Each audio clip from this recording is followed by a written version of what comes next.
Ms. Graham. Thank you. Good morning, Inspector. Good morning, ma'am. Can I go back to something I asked you about yesterday, just to ask for a little bit more detail?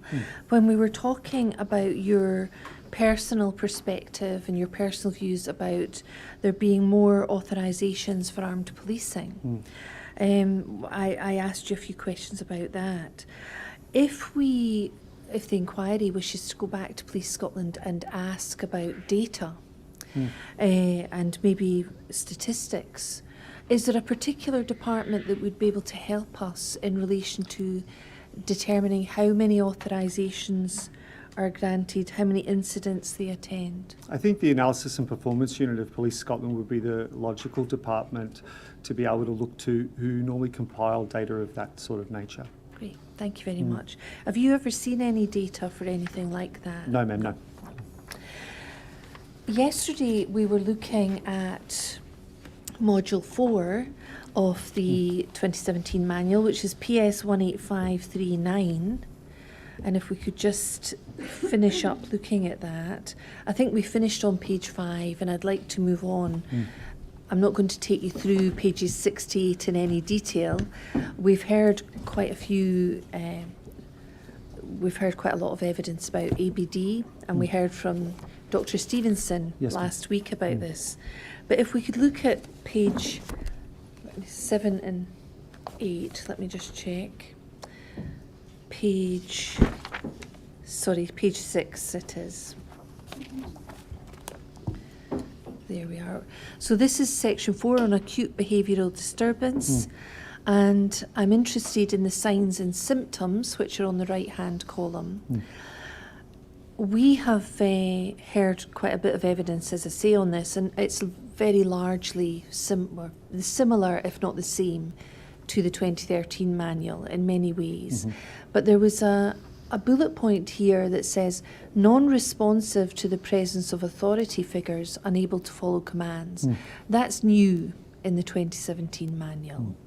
Do you know anything about the circumstances that gave rise to that being added into this manual? No, ma'am, I couldn't provenance the origin of that. No. Right. Do you know if that specific bullet point is raised as part of the training course that's based on the 2017 manual? I'd have to look back to the current training notes. It's, as you can imagine, it's quite a long list to confirm whether that specific point was in the training material or otherwise. And during the training courses for recertification or for the probationers, if you know, is that bullet point highlighted, the non-responsive to the presence of authority figures? Again, that level of nuance, I'd have to go back and look at the training for that. All right, thank you.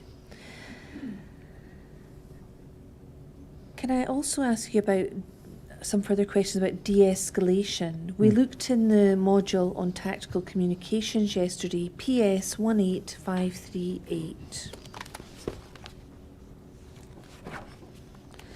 And if we could look at page 10.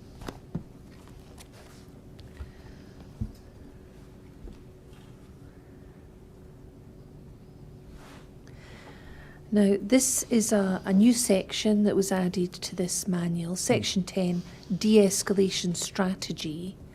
And it talks about, as it says, the elements of de-escalation strategies when dealing with a subject will depend on the context and environment.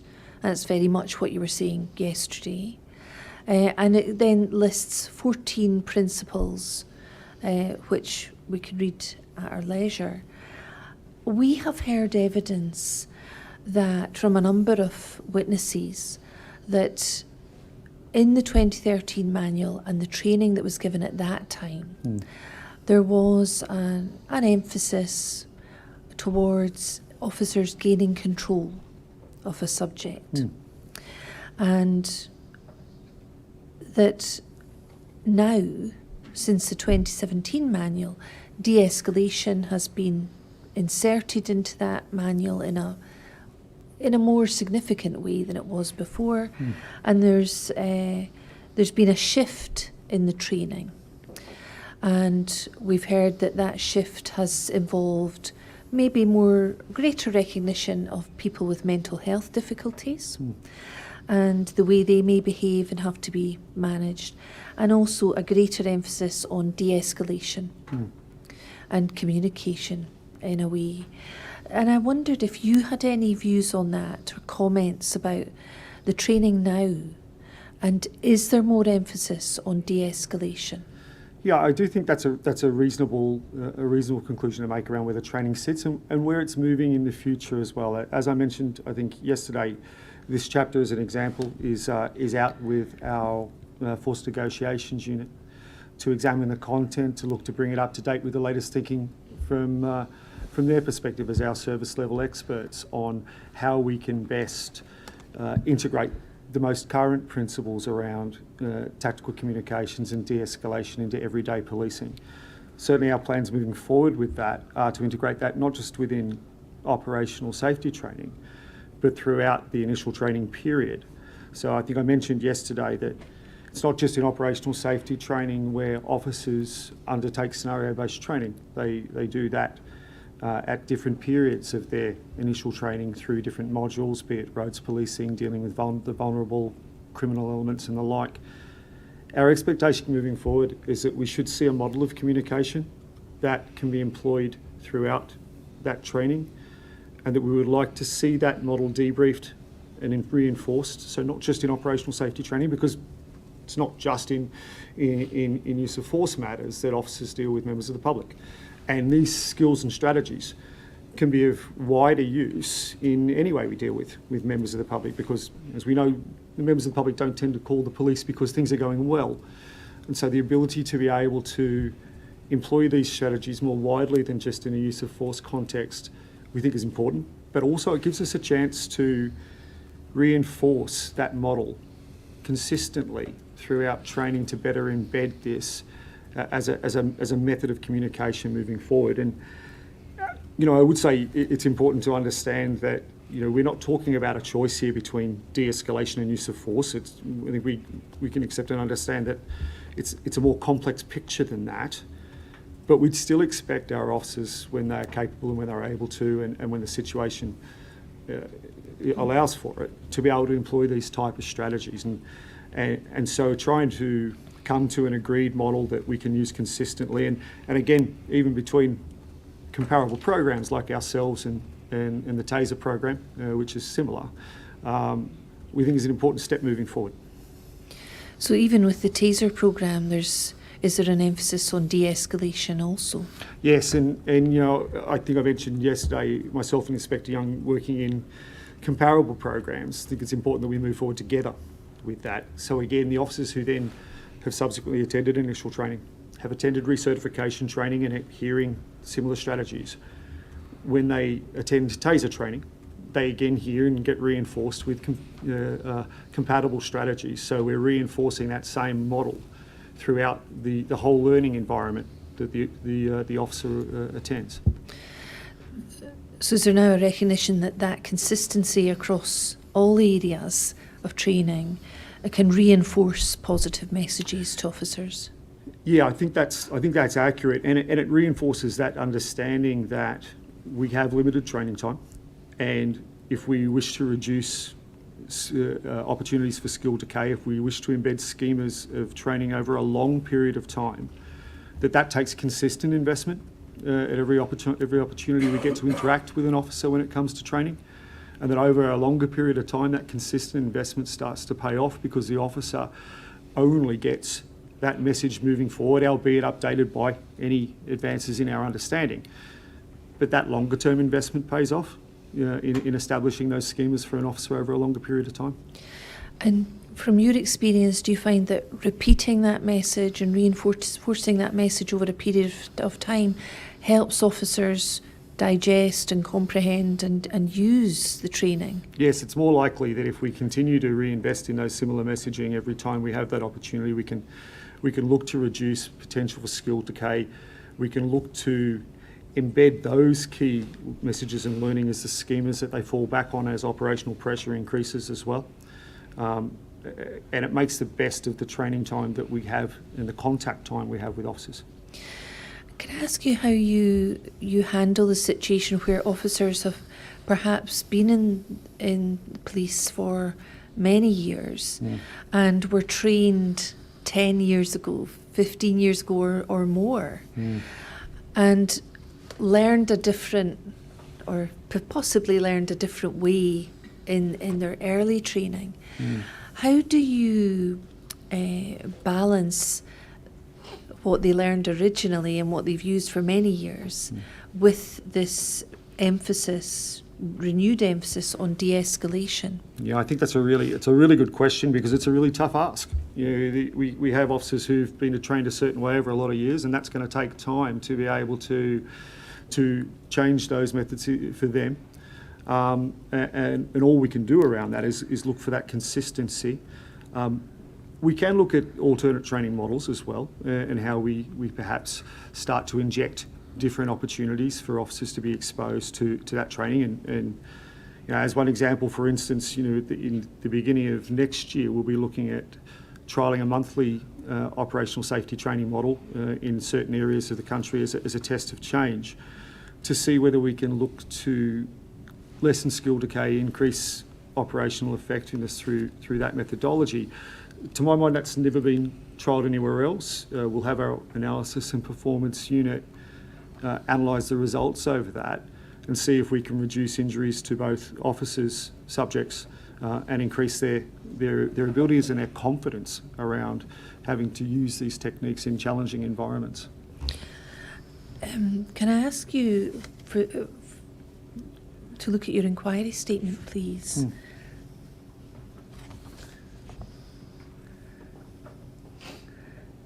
I was going to ask you about this later, so forgive me if I get the wrong okay. paragraph. Yeah.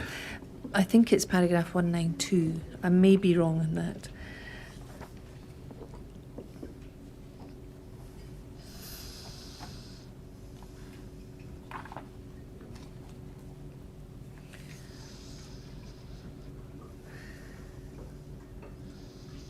Yes. We've received permission to trial a monthly operational safety training model with officers in a 2-area commands in early 2024. It's never been done before in the UK, to my knowledge. Is this where you address this in your Yes, ma'am, inquiry yeah. statement? And can you tell us a little bit more about this monthly trial? So this was off the back of some independent research independent of my department, the Operational Safety Training Department, done by the Analysis and Performance Unit of Police Scotland, that indicated that officers were 40% less likely to be injured on duty when they were within 30 days of attending their 2-day recertification period. Really interesting bit of research, not something we'd seen quantified before to that level, and they felt that they had quite a high confidence in those results. So on the back of that, as you would expect, we asked ourselves the question of, well, what would that look like to be able to continue that moving forward? Because the research noted that over the 12-month period, that effect diminished down to about a 7% reduction at the 12-month mark. Now, that's what we would expect when we map that against what we know around skill decay for physical and cognitive skills over a 12-month period. That almost maps that decline. And so we asked ourselves what we could potentially do as a test of change to examine whether we could replicate and prolong that result. And so looking at a monthly model to see whether we might be able to do that with Analysis and Performance Unit to the side of us, again measuring that outcome to measure against what impact that might have. We don't know what the result will be because it's not been done before. But in the interests of moving the program forward and looking at innovative models that we can employ to be able to improve the safety of what our officers do operationally, we felt it was worth exploring this to genuinely test the outcome. Is it only in respect of the safety of the officers, or are there corresponding improvements in the safety of the public? Yeah, I think that's a really good question, and most recently, and actually as a result of the work we were doing in putting together this statement, one of the questions that was asked of me was around the data that we retain on subject injury. And I know it's mentioned in my statement, we we have quite a new and developing database of a number of areas around use of force. But one of the areas that wasn't included on it was subject injury. Subsequent to putting the statement together, I actually spoke to the analyst responsible for the actual database and what's being put behind it and what's being drawn from our data sets about the potential to be able to track subject injury, because it seems like a logical addition. He was very positive about that and is indeed already working to add that to our data set that we'll be able to track specifically, and gave me some initial numbers actually for the last 5 years as well, as a starter for 10 as well. So that'll be something that we can track going forward, and I'd expect that will be a data set that we would like to track through the period of the trial as well. And is the analyst working within the analysis and performance unit? Yes. And if we wanted to find out more about these statistics and the impact on skills decay and subject injury, would that be the best place to go to? Is there a particular person that we should get in touch with? I'm sure he'll thank me for this. It's Andrew Coventry is the analyst who's done some exceptional work actually in this field. Thank you. Excellent.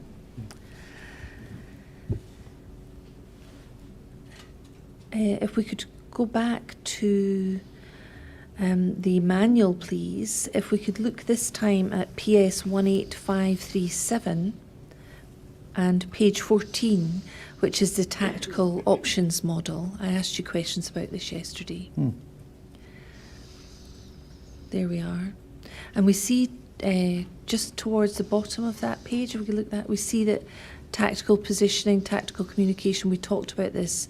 And can we look up at the top, please? And you'll see that there's nothing there that says tactical options specifically, but the whole model is called tactical options. I asked Inspector Young about this when he gave evidence, and I'd like to ask you the same thing.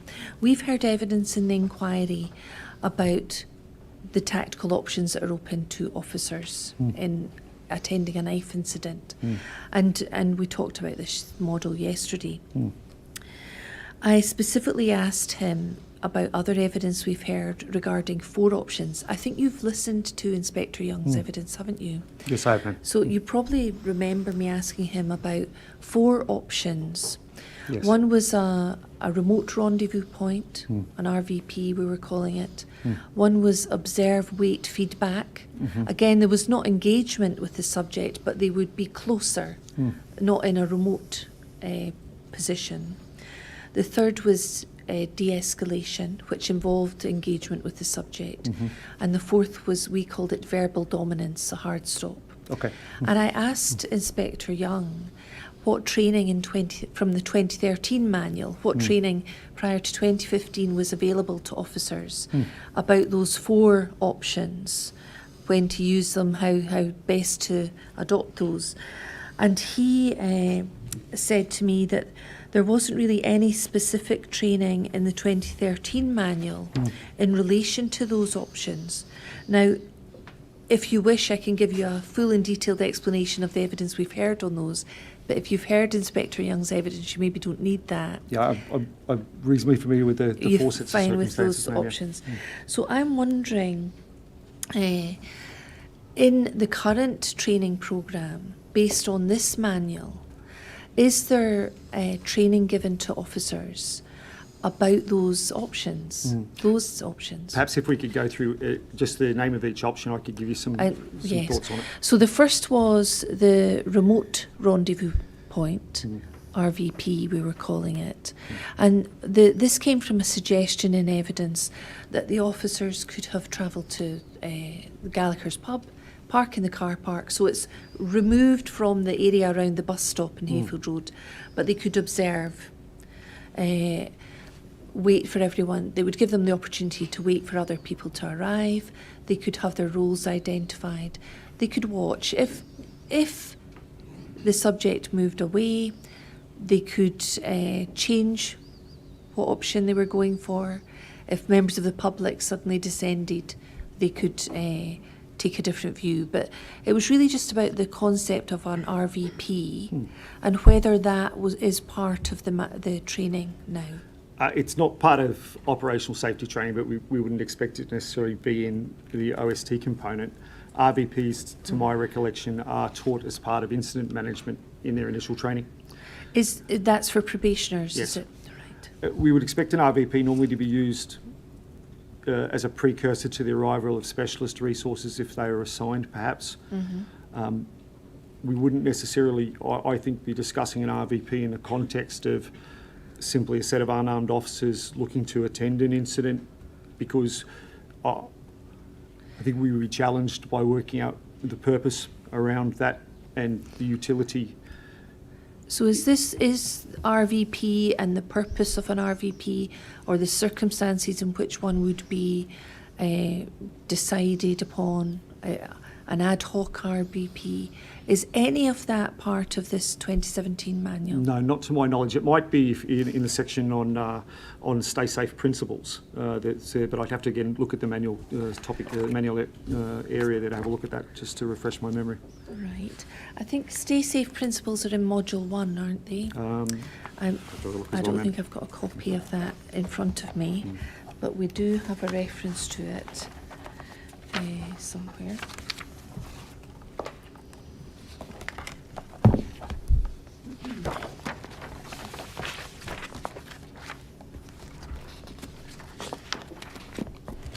Yeah, done in section 4 in module 2, ma'am. I can see that it talks about stay safe Right. in conflict management. I wonder if we have module 1 on the playlist for today. If we could put that up. Module 2, ma'am. Oh, sorry, conflict module management, 2. yeah. All right.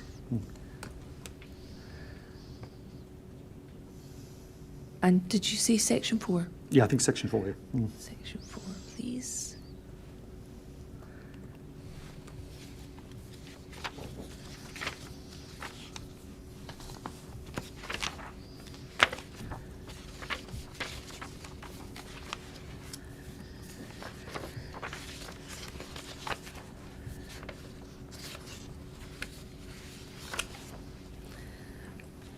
Well, section 3 is page 24 is 22.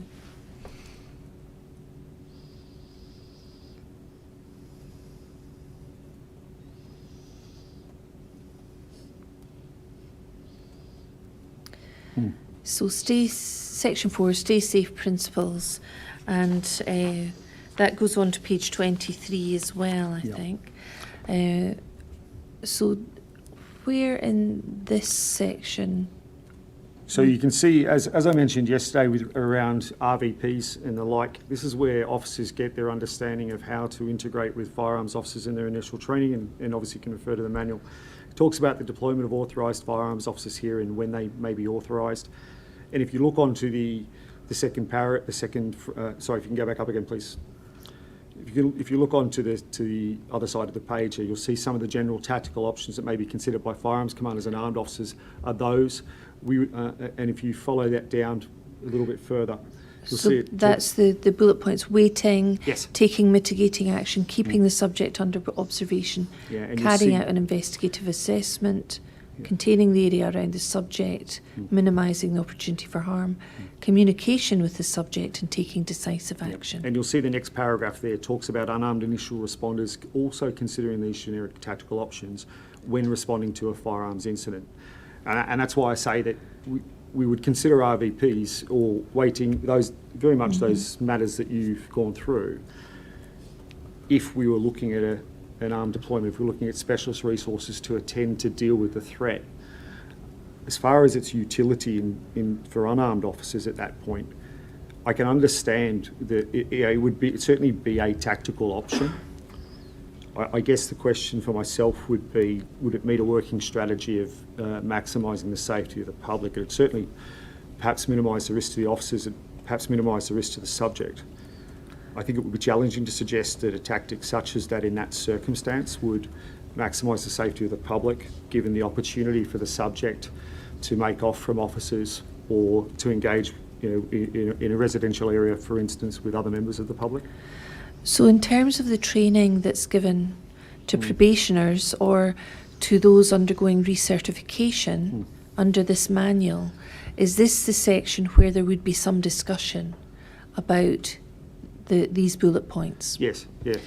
And although it doesn't say remote rendezvous point, waiting, taking mitigating action, keeping the subject under observation, these could be in the context of an RVP. Caveated by waiting for specialist resources to take over the incident, yes. And again, keeping in mind this is complementary with, this complements the training that officers will get on the management of incidents in general that talks about RVPs, inter and out accordance and the like. Right.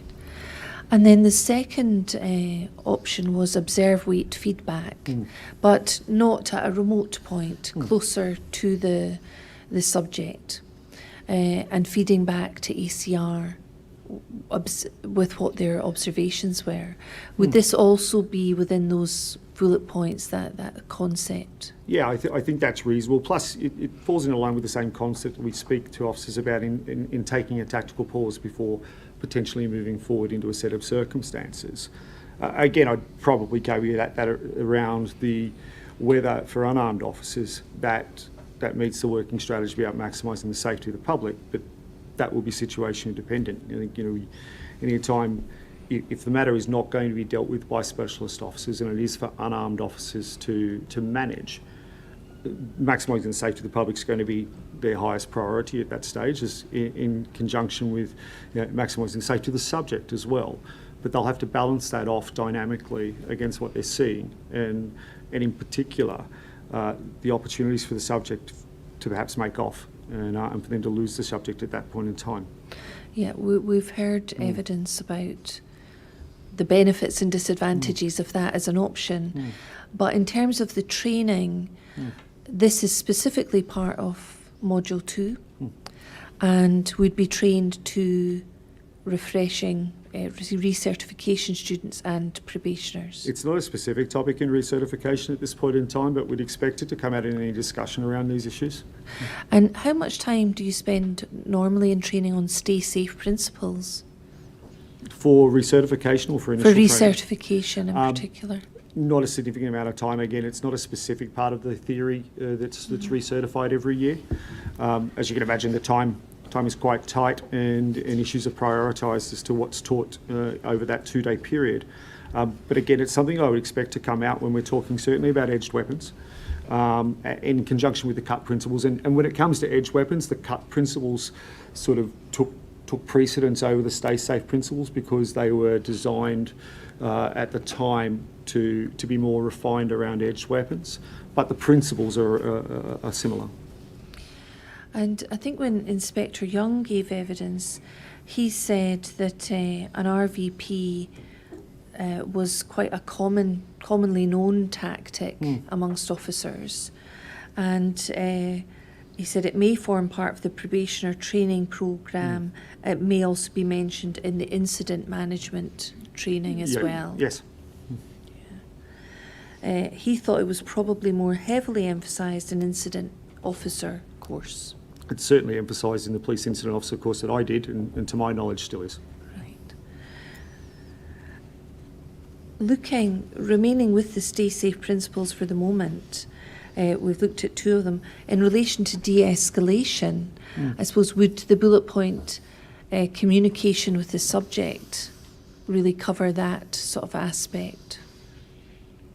Yeah, I think it would, and again, as long as the circumstances are set to enable de-escalation, then we'd expect, because again, we don't read this chapter in isolation, we read it in conjunction with the other training that's being given, but that communication with the subject would by default, we'd hope to involve de-escalatory language and where it's practical. And there's numerous references in the manual to communication. We talked yesterday about active listening, empathetic communication, the 5 positive steps, and more dominant commanding language as well. Finally, when we look at the verbal dominance or the hard stop, where direct commands are being given, would that encompass the final bullet point there, taking decisive action? Yeah, I think so. And when we train these issues around, particularly around edged weapons, there is always going to be a balance between looking to take decisive action and intervening where you feel there is an immediate risk, or the circumstances are such that some of these other tactics are not feasible. because of the nature of, because of the inability to maximise the safety to the wider public. I mentioned yesterday and obviously this morning about the opportunity for subjects to make off. That's going to be a significant factor in officers' thinking at scene. Where there's an opportunity to take decisive action, we would expect that officers may take that tactical option if they feel they can do so safely and in particular look to maximise the safety of the wider public. Thank you. And we've also have a written statement available, which is evidence for the Chair to consider in relation to this verbal dominance or this decisive action, if you wish to call it that. I had asked Inspector Young about this scenario, and he said it's not something that would be applicable to the OST programme, and it would potentially fall into your sort of tactical communication side of things. But again, he said this is more about gaining compliance, an approach that would be where verbal dominance would be about gaining compliance. I think, sorry, can you rephrase that perhaps or give me a little bit more context from Inspector Young's statement there, because I want to make sure I respond effectively to it. When it came to the verbal dominance or the hard stop option, tactical option, I asked Inspector Young about this option and whether there had been any training in the 2013 manual or on the back of the 2013 manual which related to that type of option. And he said at that time it was not something that would be applicable to the OST programme. It would potentially fall into your sort of tactical communication side of things, but it was about gaining compliance. Yeah, I can understand that period of time. I think I would suggest perhaps now it's slightly different. I do think that it's reasonable to suggest that the requirement to intervene is a consideration for officers. It certainly needs to be, from my point of view, around maximising the safety of the wider members of the public.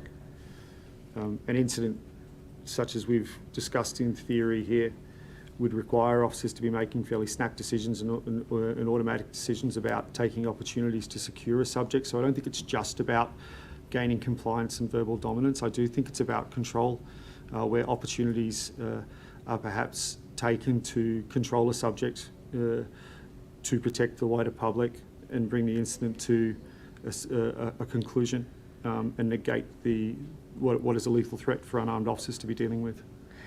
And then Inspector Young went on to say, by way of example, he's talking about the 2013 manual and the training then.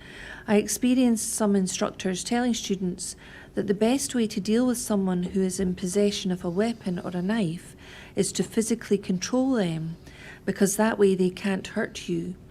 This approach goes against the training ethos of CUT. We taught in 2015 officers who are faced with a knife to, where appropriate, create distance, use cover and transmit. Immediately going in to physically control someone with a knife puts the officer at grave risk of injury. Yeah. In the early days of my police career, I recall that training given in relation to knife incidents had a strong emphasis on gaining control. I continued in 2013 and onwards to see this type of outdated training being delivered intermittently during my QA visits. And I wonder if you feel that approach has now been changed. No, I'd absolutely agree with that approach. And I think the nuance here is that we would still continue to teach exactly what Inspector Young has highlighted there. The challenge comes when we put our unarmed officers in a position where they are faced with the choice between having to engage with an edged weapon subject versus perhaps leave the wider public at risk, because our preference would always be that where feasible, specialist resources are dealing with this enhanced threat, because our officers in their unarmed capacity are not best placed to do with this. But officers do this, and officers do put themselves at risk regularly and make these very difficult and challenging choices under pressure because they have no alternative.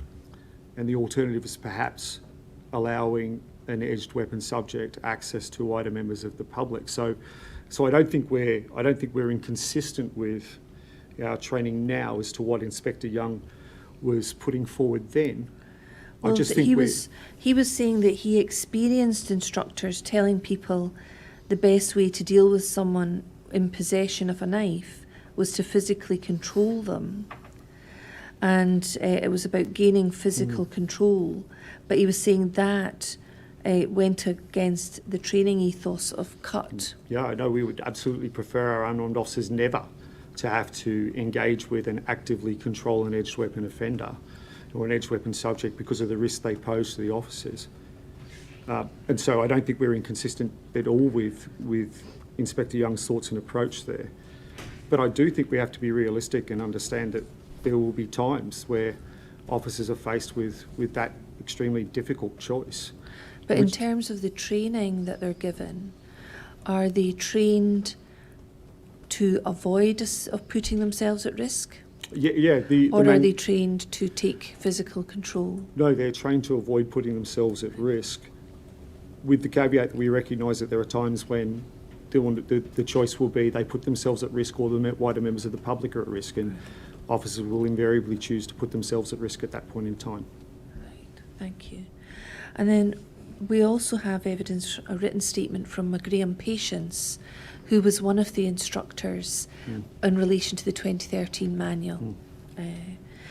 And he said at paragraph 152 of his inquiry statement, "I've never seen anybody teach the fact that you could go in and take control, because that would completely go against what the training would have been at the time." This is in 2013-15. And you're putting yourself at huge criticism if you ever taught a student to do that. I just go in and take control of the person with a knife. That's certainly nothing I ever taught, and I would agree with Inspector Young's concerns if he did see people telling officers to do that. Is that something you would agree with? I would agree with that. The only techniques we teach around the officer controlling an edged weapon offender are techniques that when they are exposed spontaneously to the threat and they have no choice because of the nature of the environment and the closing of the reaction gap by the offender, to be able to do so. Right. Now, when I spoke to Inspector Young about the 4 different tactical options that we were interested in, he explained really that there wasn't specific training in the 2013 manual about these different options, but he thought, again, it was basic policing techniques, these sort of techniques, RVP, observe, wait, feedback, de-escalation, and the verbal dominance.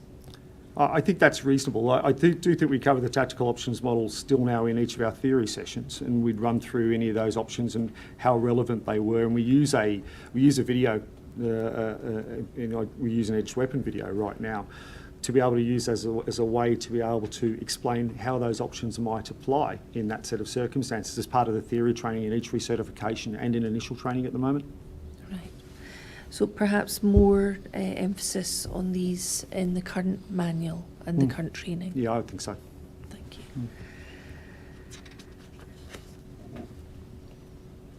Do you, in your experience, do you still see officers coming to recertification training, maybe long serving, who still have a mindset of gaining control and putting themselves at risks with an edged weapon subject? Not in my experience. In fact, I'd probably say that tide has turned. I think officers now, irrespective of their years in service, do have a much greater understanding of the risks posed by edged weapon offenders.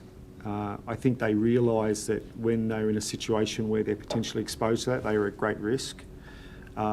So I think the tide's probably turned on that, and I can't really speak to 2013. No. From the time I was an officer at that point.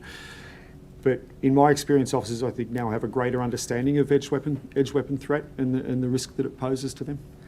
So perhaps that message has gradually got through to officers. Perhaps. I'd just like briefly to touch on some of the other areas in the Sure, ma'am. manual.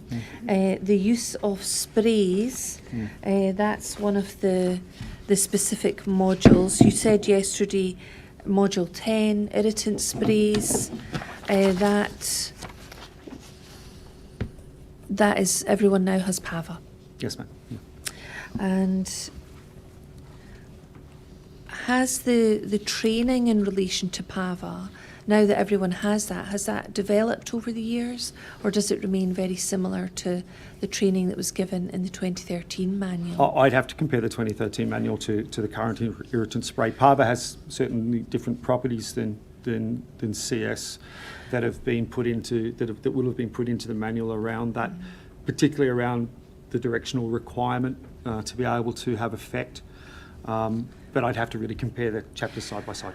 We've heard in 2015, some officers still had CS, and CS and PAVA were included in that manual. But with PAVA, it has to be directed to the eyes. Yes. And it's got different properties. Yes. But in terms of the stance, in terms of the use and discharge of sprays, has there been any alteration to the training that's been given? And whilst I've not seen the chapter from the 2013 manual, from my own experience doing recertification through that period, no, there's not been any great changes to the tactical positioning, the stances taught, the drawing and use, just changes around the differing properties. Now, I think in the 2013 manual, when there was still reasonable officer response categorised, I think the use of a spray was level 4, if I remember correctly. That obviously has been removed from the 2017 manual. Is there guidance given to officers in training about the point at which it's appropriate to remove their spray from their holster and stand with the spray? Yeah, and again, that comes around the officer's individual assessment of impact factors when they perceive that the threat is such that they need to draw or indeed use their irritant spray to protect themselves or others. Right.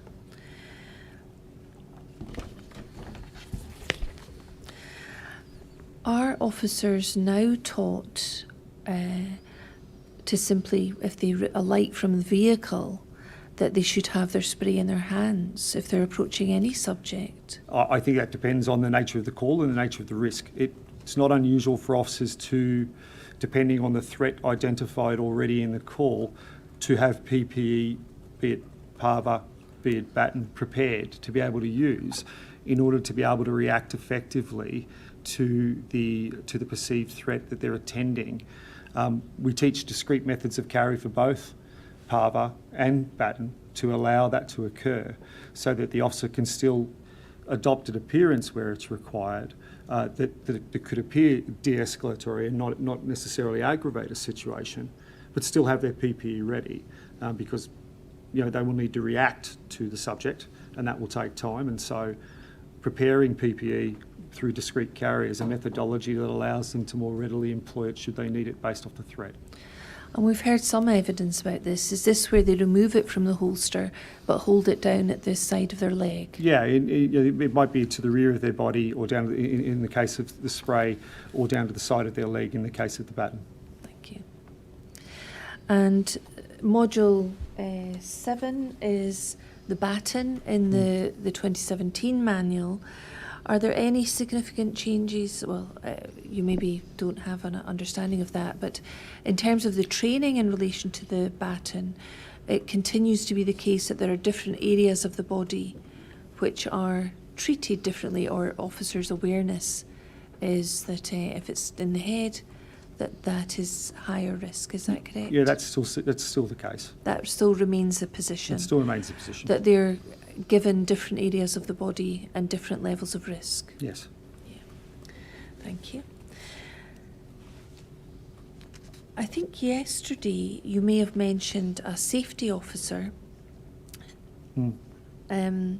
Is there training now for those doing recertification training in relation to safety officers, the appointment of a safety officer during a restraint?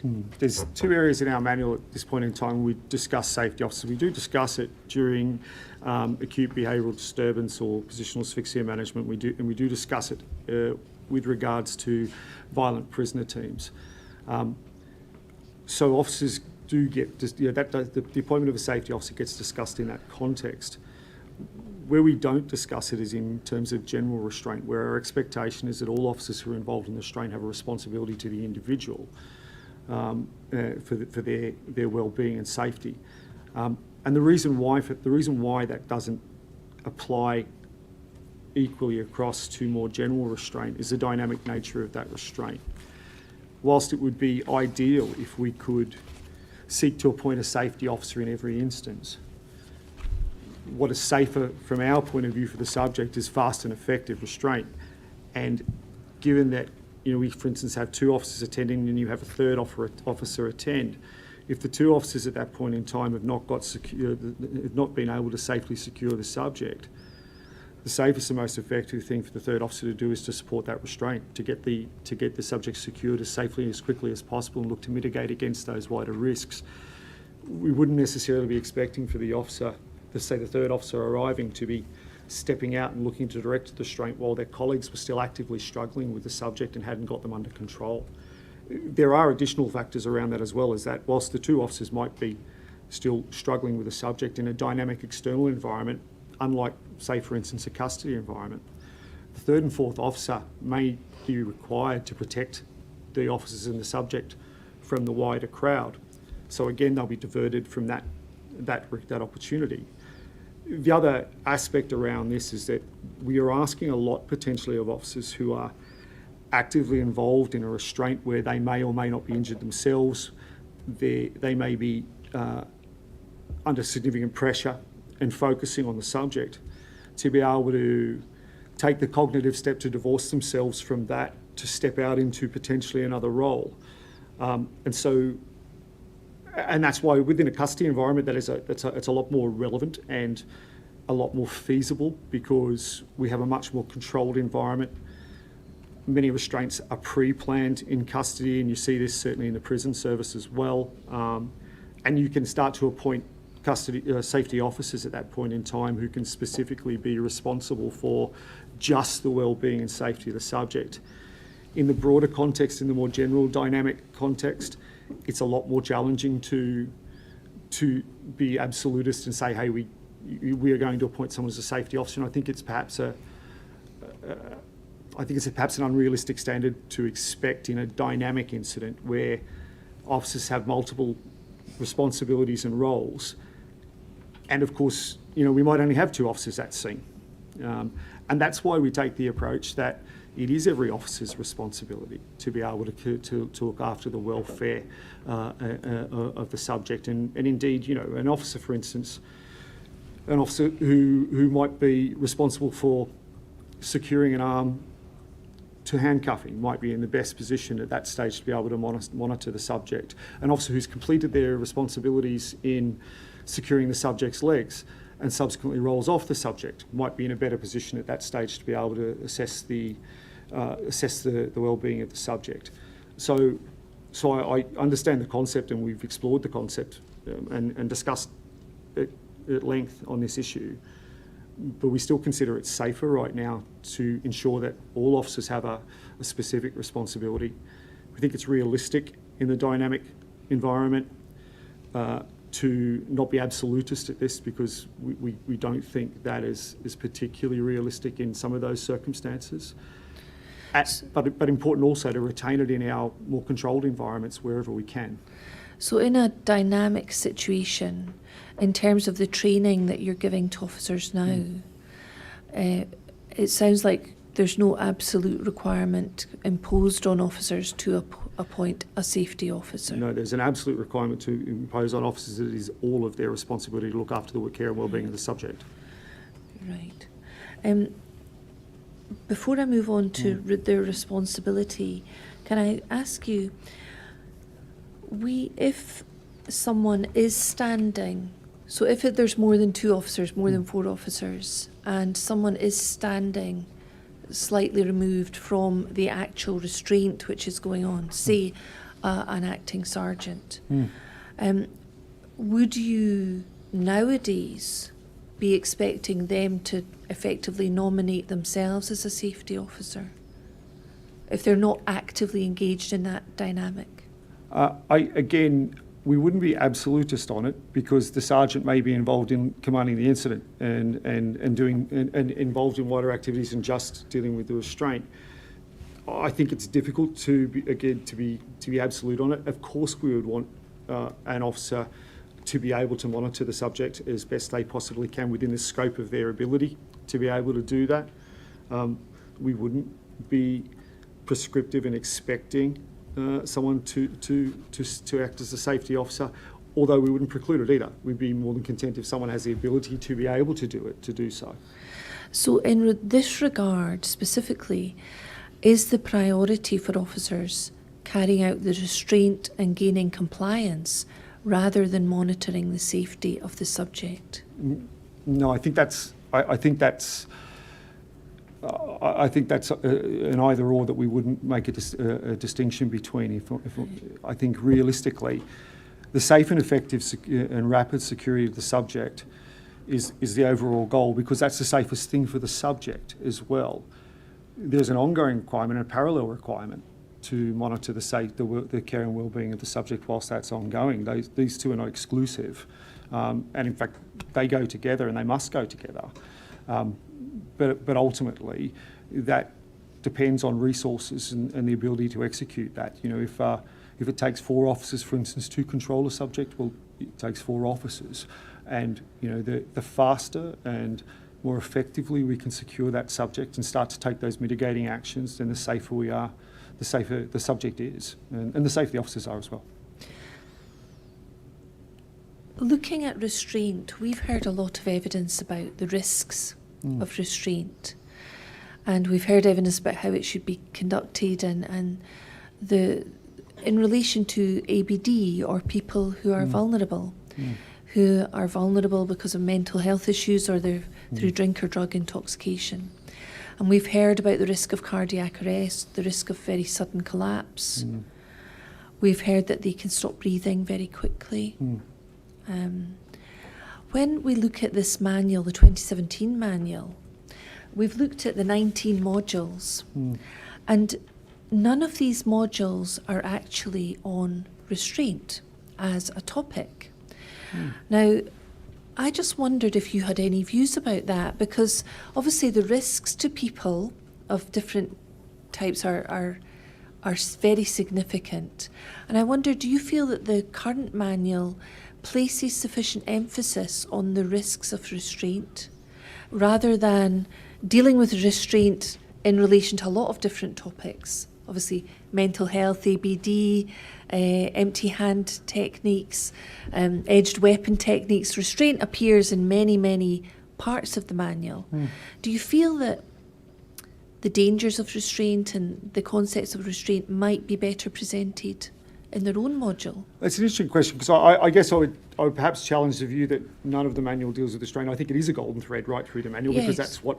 Oh yes, there's definitely references to restraint in the manual. Consistent references straight through the manual, because much of the manual is about undertaking safe restraint. The medical and mental health module deals specifically with some of those key risks around that. And the baton module deals with risks to do with that. So I guess from my point of view, that we're effectively reminding officers at each part of the manual about those restraint risks, and I think that's appropriate. And I think the medical implications and mental health chapter summarises the generic risks around this. Although I would say, that chapter itself is with Dr. Stevenson for review, so we'd always look to take any advice from him with respect to that with current learning. I'm not sure we'd necessarily gain a lot by adding a specific chapter on restraint, but again, I'm not adverse to it either, most certainly. Thank you. You talked a moment ago about individual responsibility. I'd like to ask you some more questions about that. I asked Inspector Young about this, and he was of the view that, certainly from his view, that each officer is effectively a constable, and each officer has ethical duties, Yes. and they have individual responsibilities to, they have duties towards the public and to subjects Yes. to preserve their safety, preserve their life. Would you agree with that? Yeah, we have a duty under Section 20 of the Police Fire Reform Scotland Act 2012 to protect life. It is one of our duties. Yeah.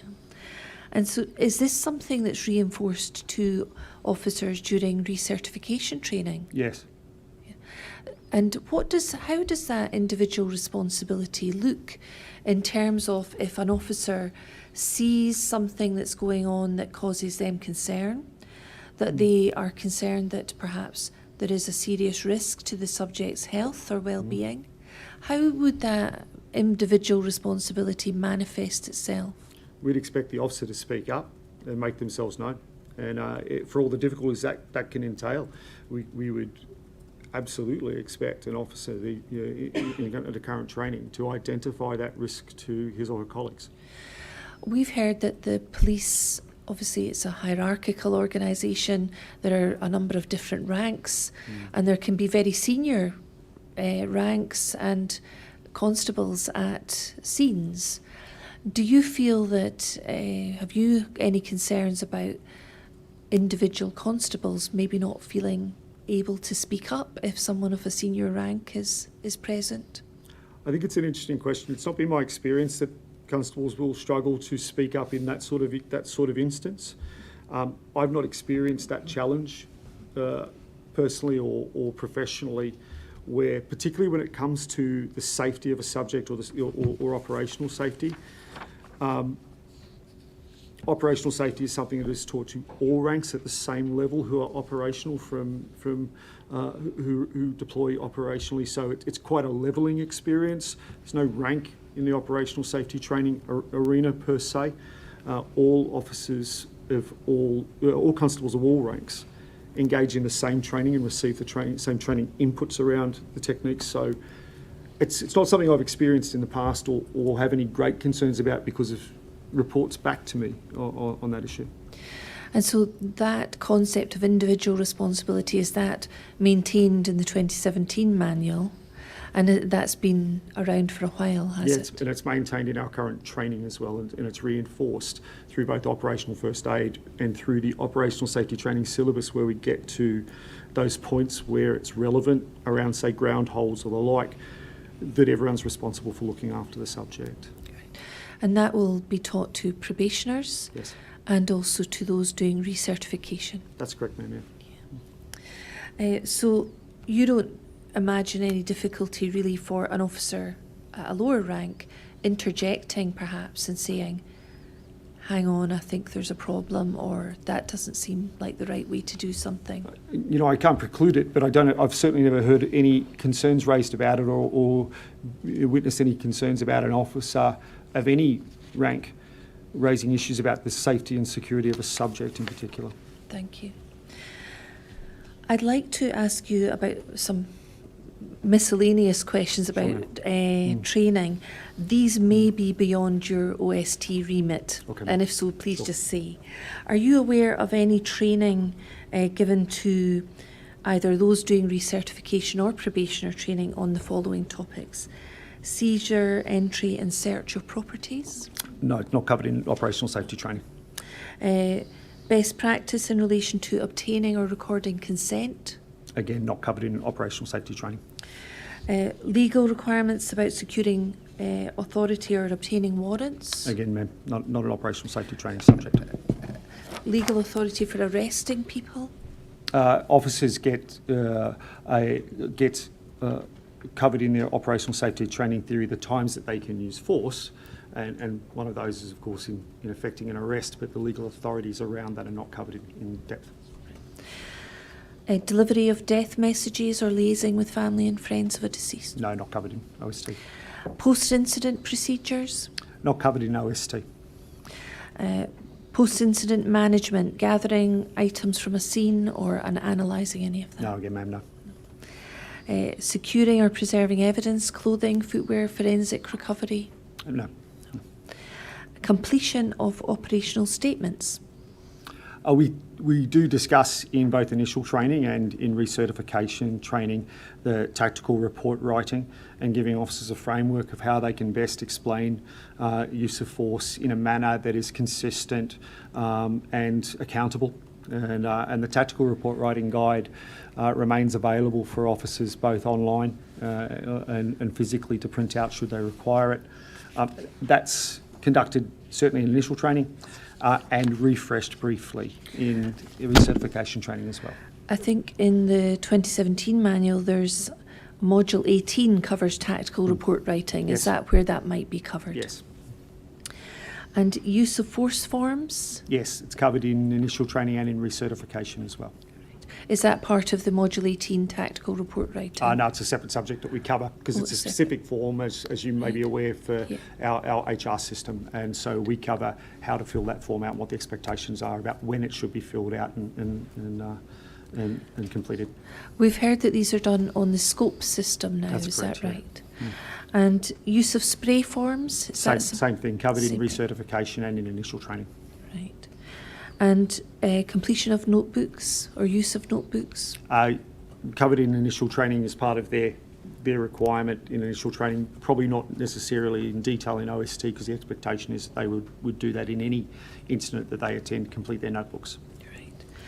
And in terms of the training that's given in relation to the completion of forms, we've obviously heard evidence, you may be aware, in this inquiry that forms weren't completed for various reasons. What training is given to officers now about the need to complete these forms? Yeah, in initial training and every recertification, that's reinforced about the requirements to complete forms. I did hear some of the evidence around the challenges that Inspector Young had at the time.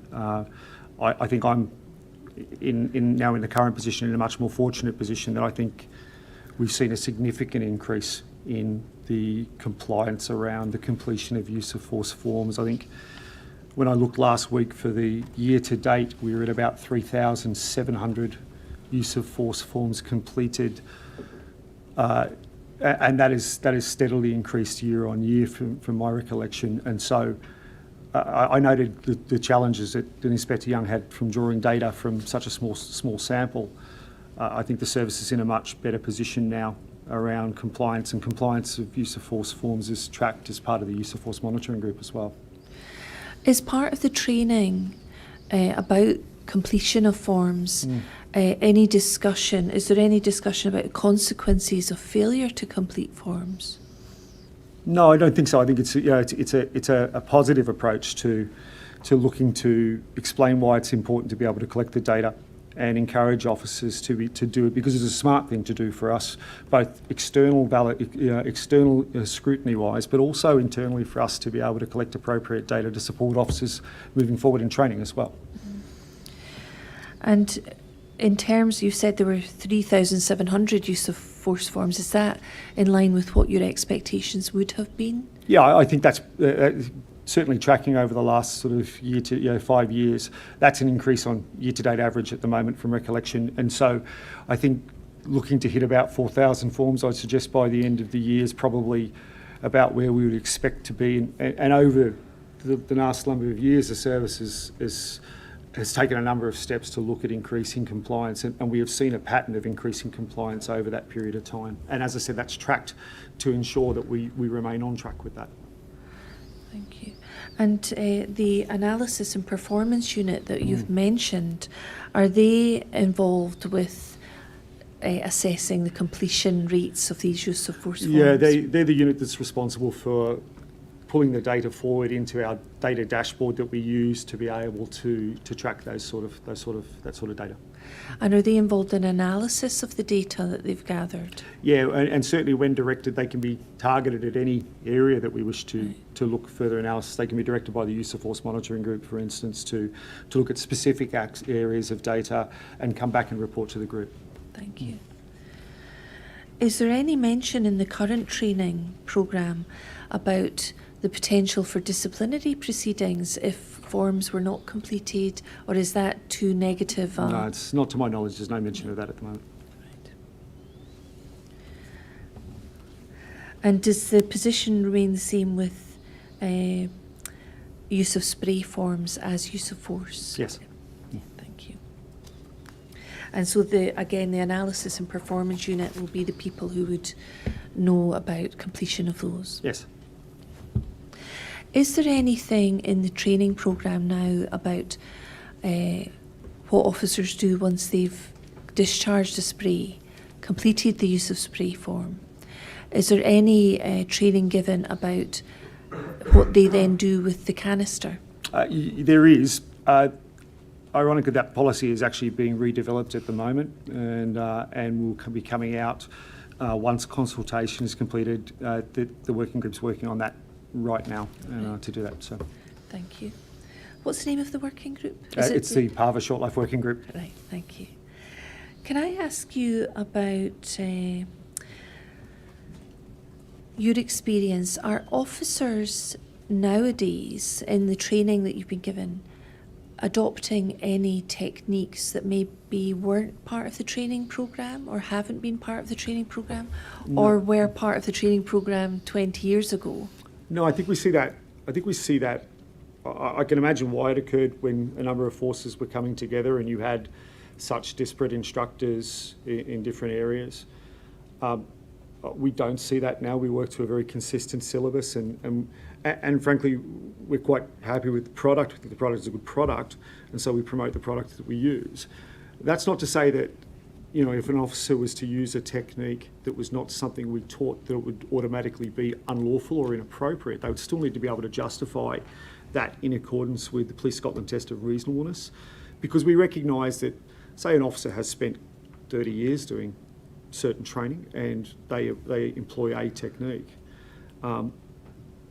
There is scope for us to consider that in the context of what is lawful and what is reasonable in the circumstances. But no, when it comes to training and it comes to what we deliver as a product, we seek to make that product as consistent as possible and not look to teach anything that isn't part of the syllabus that we have authorised.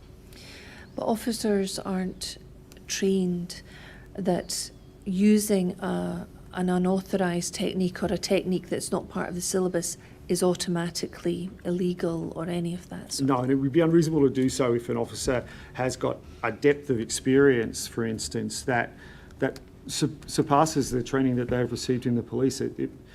They may have automatically moved to an option of securing a subject that's not specific in the manual. And also, of course, it's really unlikely that any techniques used operationally accurately or completely reflect how they're taught in training, because that's not how a dynamic confrontation works. So we have to make allowances for the fact that those variances will occur, but the principle remains that the officer still must be able to justify the use of force in accordance with Police Scotland's test of reasonableness. Thank you. Can I ask about, once the training's completed, you talked yesterday about feedback forms, but I'm interested in how participants are assessed. Are they evaluated as part of the training programme? Yeah, there's a set evaluation at the end of the second day, which goes through a number of techniques that are either used regularly or of a higher risk. Plus, throughout the training period, there's a qualitative evaluation from the instructors with regards to how students are accepting the training. And do they keep notes as they're going through the training as part of this qualitative evaluation? There's an evaluation sheet for each of the students that is completed. It's a tick box evaluation at the end to ensure that the instructor is satisfied that each of the students attending has met the training requirements and achieved the training standard. So no one can sit at the back of the class and hide during the training? No. They're being assessed on an ongoing basis. Yes. And do any participants fail? Yes. Yeah. And perhaps in the past it didn't occur. It's not common because we expect our students. The program is such that we want our students to be able to achieve the training objectives. But there are times when students perhaps require additional training before we satisfy ourselves that we will recertify them or indeed certify them initially. I can think of a recent example where we were not content with a student who was in initial training, for instance, that despite a significant amount of coaching throughout the course, and in indeed one-on-one coaching, that the student met the standards required to deploy. So whilst they met all of the other standards for deployment, we didn't certify them in operational safety training until we could get them back for further training and satisfy ourselves that they met the standard required. So if they do not pass the course, then they will not be allowed to go out into They're operational? not permitted to deploy operationally, no. Right. Until they then... Until they do. And is it a pass or fail, or is it a competent working So towards competence? it's a competent working towards competence, because we would like to think, again, the officers need to be able to do it for their deployment, and we will work with them and coach them two-on-one, one-on-one, as we discussed, to the point where we can get them to the point where they are suitable. And when the instructors are carrying out this qualitative evaluation and the assessment is conducted, what is the standard that they have to either be competent at or be working towards competence? With regards to the individual techniques or in relation to the standard that's applied, so is it the standard of the probationer? Is it the standard of an officer with so many years service? We only have one standard, and it's the standard as outlined in the Operational Safety Training Manual. We would expect each of the techniques to be carried out in accordance with the way we instruct them, cognizant of any safety requirements that are around that, and so there is only one standard. Right. So they have to demonstrate the techniques that have been taught to them in a similar way to instructors' demonstrations? Yeah, I mean, of course, as you would expect, instructors are more competent. They do it every day. You would expect that, but the officers still need to be able to display that baseline level of competence around each of the techniques that we display. They need to be positioned correctly. The technique needs to be executed correctly. Any checks or safety aspects of the technique, such as for handcuffing, need to be seen to be done, and the instructors will look to that to ensure that their tactical positioning needs to be correct.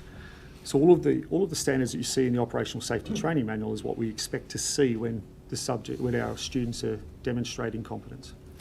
And then the debrief that you told us about yesterday, where you'll be asking them to justify particular options that they elected in the scenario-based training, is that also part of the overall assessment? It's not a part of it. It's not a pass-fail assessment, the debrief. It would be challenging perhaps to do that, but it's part of the qualitative makeup. And certainly we've seen times where my staff, the instructors, have identified students who are perhaps struggling in a scenario-based training environment and would look to put them through further training around that, whether it's required. That's part of that tactical review process that I mentioned yesterday. Right.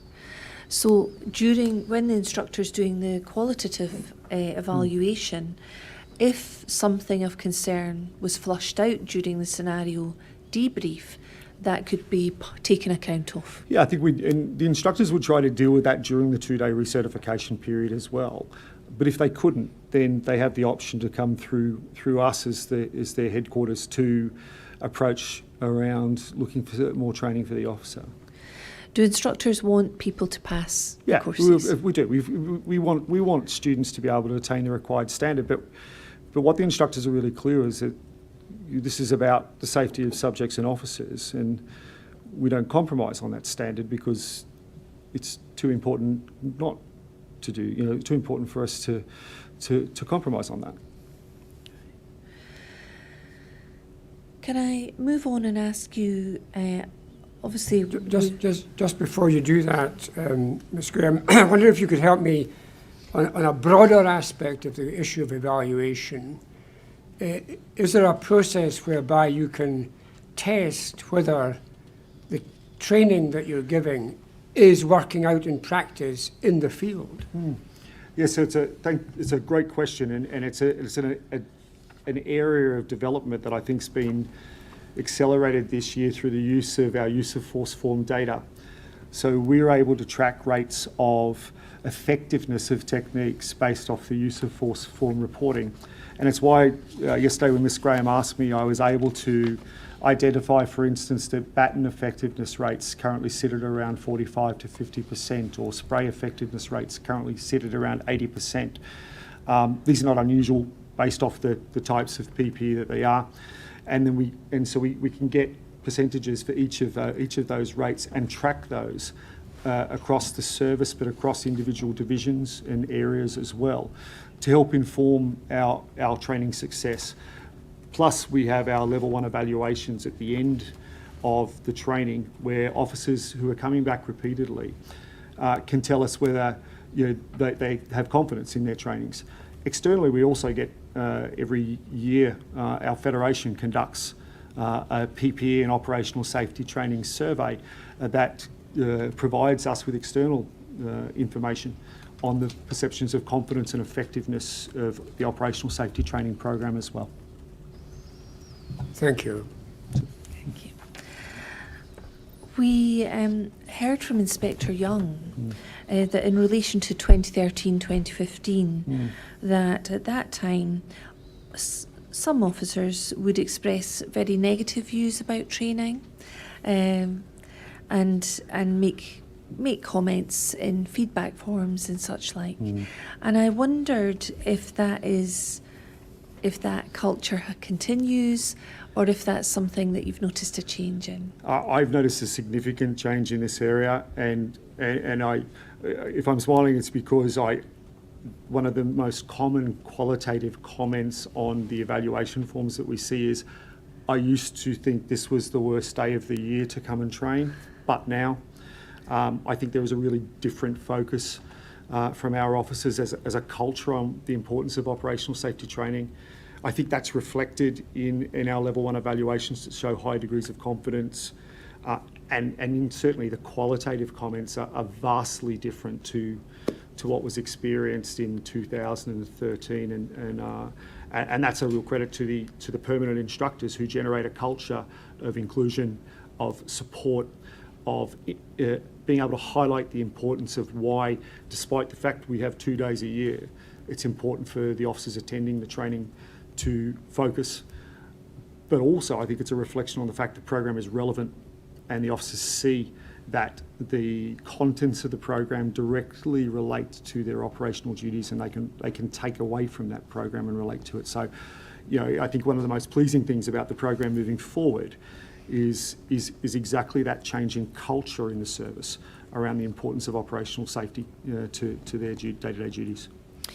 We heard evidence from Inspector Young that part of the review he did just before, in April 2015, was about trying to strip out some very technical techniques, very subtle techniques, which were complicated. Yeah. He said they were difficult to teach and difficult to learn in a short period of time. Have you noticed that there are fewer of those being taught now?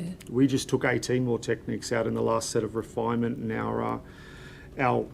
our goal is to continue to do so and to continue to simplify the program, because I'd agree with Inspector Young when we were doing these techniques in 2013, they were complex, and some of them were fine motor skill techniques, and I think we know from our research that those techniques are way more challenging to complete under pressure. And so the more we can simplify the syllabus, the more we can continue to make the syllabus as consistent as possible. And as I mentioned yesterday, the more we can involve other officers in working together, I think the more effective the syllabus becomes. And that's an ongoing process. And we will continue to drive towards that goal of reducing the amount and complexity of techniques where we can. Now, there'll be an irreducible minimum, and there will be some techniques that are more complex than others, but where we retain a technique of complexity, it will be because we're comfortable that the environment that technique may be applied in will be of such that the cognitive load on the officer is less significant. And if I could give you an example of that, we removed a technique that included the use of the baton standing to place an arm lock on a subject. It's a dynamic technique, quite complex. Officers year to year were struggling with the technique, even experienced officers. So we've archived that technique. Now, it's not to say an officer can't use it. It's not an unlawful technique, but it's not something we're going to teach anymore because it's too complex. That similar technique is used on the ground to help release a subject whose arms are perhaps really tight to their body and facing down. our research shows, our evidence shows that that's actually a really successful technique for officers to use. And we theorise the reason for that is because it's normally a third or fourth officer coming in to employ the technique. They're not necessarily focused on the restraint. They've not been heavily involved and cognitively challenged by the restraint. They're able to apply the complex motor skill because they've got the cognitive space to do it. So we've retained that element of the technique. So whilst that might seem counterintuitive because it's a complex motor skill, the environment the officer is going to employ that in is such that they have really high success rates with it. So we've retained that as a useful skill and archived the standing version, which was not useful. Thank you. Can I ask you about any concerns you have? We've heard a recent announcement from police that they are suspending training, and there will be a suspension of probationers coming in until next year. And you mentioned yesterday the suspension during the pandemic and the impact that had. Do you have concerns about the impact on training and skills feed and such like because of this recent announcement? I think we as a service are in a very good position now post-pandemic in that we have very high current certification rates across the service, and that was a significant effort over the last 12 months after significant suspensions due to the pandemic and other operations, that the service is in a very good position right now around recertification. The bulk of the operational divisions are well into the 90% certified rates, some of the highest that they've been. I'm the head of operational safety training. I would always want to continue training, but this training period's a short suspension. There will be people who will extend their period of recertification over that period of time. They're being tracked by their divisions. The rest of the service that remains in card will continue at the current recertification rates. So the focus by the divisions post this short training suspension will be ensuring that those officers who are slightly extended are getting booked onto courses as quick as they can. As I said, I of course would love to be able to train through, but I'm really conscious as well that I'm not privy to some of the other pressures that my executive needs to consider when making these decisions as well.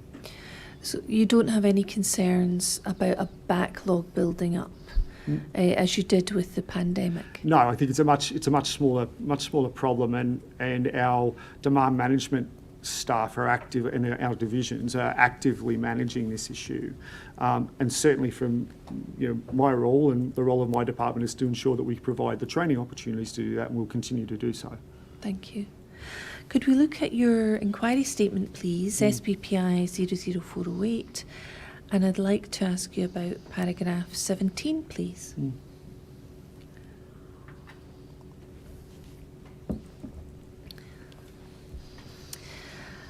I have been asked whether there has been any lesson learned exercise arising from the death of Sheku Bayo. Yes, there is. Whilst I am unsure when it commenced, I sit in lessons learned meetings regularly since I joined the department. We keep rolling logs of lessons identified and report back regularly on our progress in implementing lessons as they are identified and considered. From our point of view, it's good practice for us to monitor lessons that are coming out of the inquiry and, where relevant, to make adjustments to training as we go forward. Training is an evolving matter, and we wouldn't want to wait till the end of an inquiry when we could make ongoing improvements to programming, ensuring that our training is up to date and effective as possible. Now, I've asked a number of senior officers who were maybe involved at the time about a lessons learned process, and they didn't know of any lessons learned process.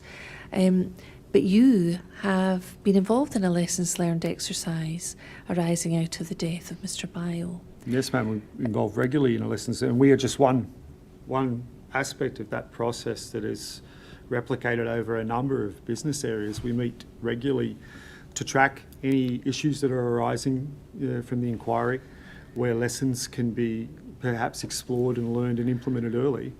And as I mentioned in the inquiry statement, there's a rolling log of those lessons kept. and I report back on our implementation or provide further information for consideration by our senior officers as to what action we will look to take. As I said, I think it wouldn't be good practice for us to wait till the end of the inquiry to do that when issues are arising that we can perhaps improve our programming and learn now, so that training is better now moving forward. And what was the impetus for the commencement of this lessons learned exercise? I couldn't tell you, ma'am. I joined it after it commenced. Can I just clarify, if I may, this lessons learned exercise is in relation to matters that emerged from this inquiry. Yes, sir. Are you aware of any lessons learned exercise that started after the death of Sheku Bayo? I'm not, sir. You're not? No. Thank you. Thank you. Do you know the name of the person who's in charge of keeping this rolling log? I don't, ma'am. I only know it from my end. I've been advised that it may be a Gillian Docherty. Actually, now that you mention it, Chief Superintendent Docherty is probably the lead of that program at the moment. I believe she's got a number of inquiries she tracks. So. Thank you. Thank you very much. I also asked questions of Inspector Young of a training needs analysis document. Have you been involved in preparing a training needs analysis document? No, it's now called Learning Needs Analysis in Police Scotland. It's a process that's managed by our Quality Assurance Department. There is a Learning Needs Analysis toolkit on the intranet. I wouldn't expect necessarily to be involved in a learning needs analysis for a new program, for a current program where qualitative improvements are made progressively. If we were looking at perhaps the start of or commencement of a program or something new or something different, then I'd perhaps expect to be involved in a learning needs analysis at that point. Do these analysis documents simply identify gaps in relation to maybe larger strategic issues, new equipment or such like, or do they also relate to individual training needs? I've not been involved in one, ma'am, so I All wouldn't be able to speak to the depth of content of it. All right, thank you. I'm conscious of the time. Might that be an appropriate? Yes, well, we'll stop for 20 minutes at this point.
Ms Graham. Thank you. Can I go back to a couple of things I asked you about before the break? One was in relation to use of force forms, and I asked you a number of questions about that. In terms of the completion by officers of use of force forms, you've talked about the training that they're given. And as I understand it, the justification for providing and completing a use of force form is to explain what the justification was for using force on a particular subject. Is that right? It's so you can have a record of why force was used? It's not an explanation per se with regards to the rationale in accordance with the test of reasonableness. It's a recording form to record what force was used and whether it was effective or not. Right.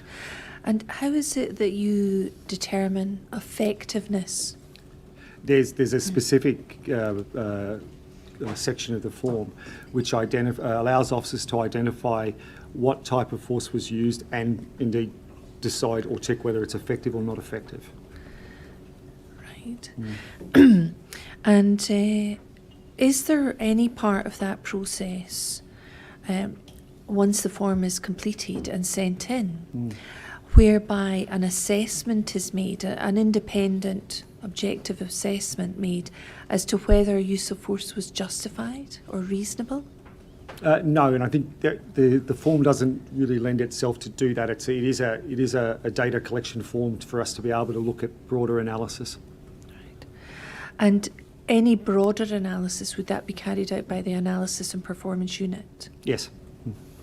And do you know what the broader analysis covers, or would we be better going to them? I think we'd be better going to them, but the use of force forms inform the quantitative Power BI dashboard that I mentioned in my statement. That is our use of force statistical dashboard that allows us to track broader trends around the categories in data sets that can be drawn from the use of force form, for instance.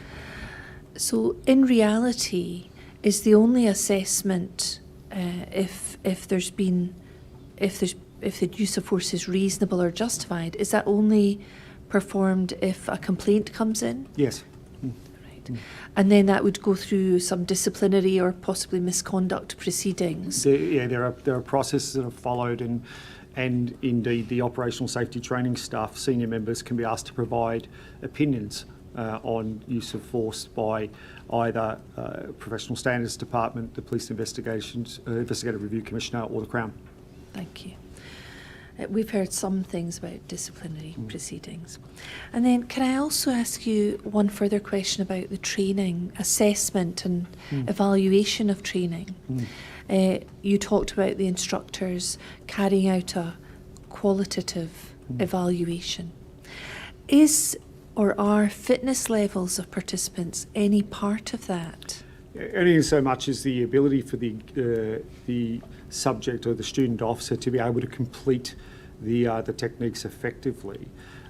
If a student was physically unable to do so, they do need to declare fitness to attend training, and there are times where we reject students who attend the course who are not physically cleared to train. They must be able to take part in the whole of the training. We don't take students who have modifications, for instance, that would preclude their ability to be able to take part in aspects of the training. And if they were of a physical ability that precluded them being able to successfully complete the technique, then we would not certify them as fit to deploy operationally. And in terms of the modifications you're talking about, would this be in relation to physical attributes or abilities? This might be a return from injury. That an officer has suffered an injury but has been booked on a course inadvertently, has declared the injury to us, and we won't allow them to train unless they have a medical clearance to be able to train effectively. Or they could maybe perhaps provide a medical report or a GP's letter saying they had difficulties. We have an occupational health process, and our expectation is occupational health. If they've had any modifications or restrictions that are of concern, we would expect occupational health to clear their attendance at training, and if they didn't have a clearance, then they don't train. What about officers who may be carrying considerable weight? Particularly as people get older, that can be an issue for Yeah. people? Again, any student that attends needs to be able to perform all of the techniques, and that includes getting up from the ground, getting up and down, moving into ground position techniques and the like. They still need to be able to do that. If they're unable to do that, then they can't be certified to deploy operationally. And these evaluations, do you know if they were newly introduced after the 2017 manual, or? I couldn't say when they were introduced. I can only speak from the time I'm certainly in the department. They're present, they continue. Right. Thank you. Can I move on to clinical governance, please? We've heard evidence from Dr. Stevenson. I don't know if you've heard any of his. Yes, I listened to Did you Dr. Stevenson's listen to evidence. He was asked and commented on some things that he thought might be beneficial in terms of training, that may improve training. And I'd like to ask you for your comments on those. Yeah. So, for example, he talked about perhaps it being a good idea if there was a periodic review carried out by him or someone in relation to clinical governance, and he suggested perhaps annually. I have no concerns with him doing that annually if he can fit it into what I know is a very busy schedule for him. I'd welcome that from Dr. Stevenson. His input's always welcome for the department. Is clinical governance and the medical elements of the manual, is that going to be part of the review that you've been talking about? Yeah, Dr. Stevenson's got the current chapter.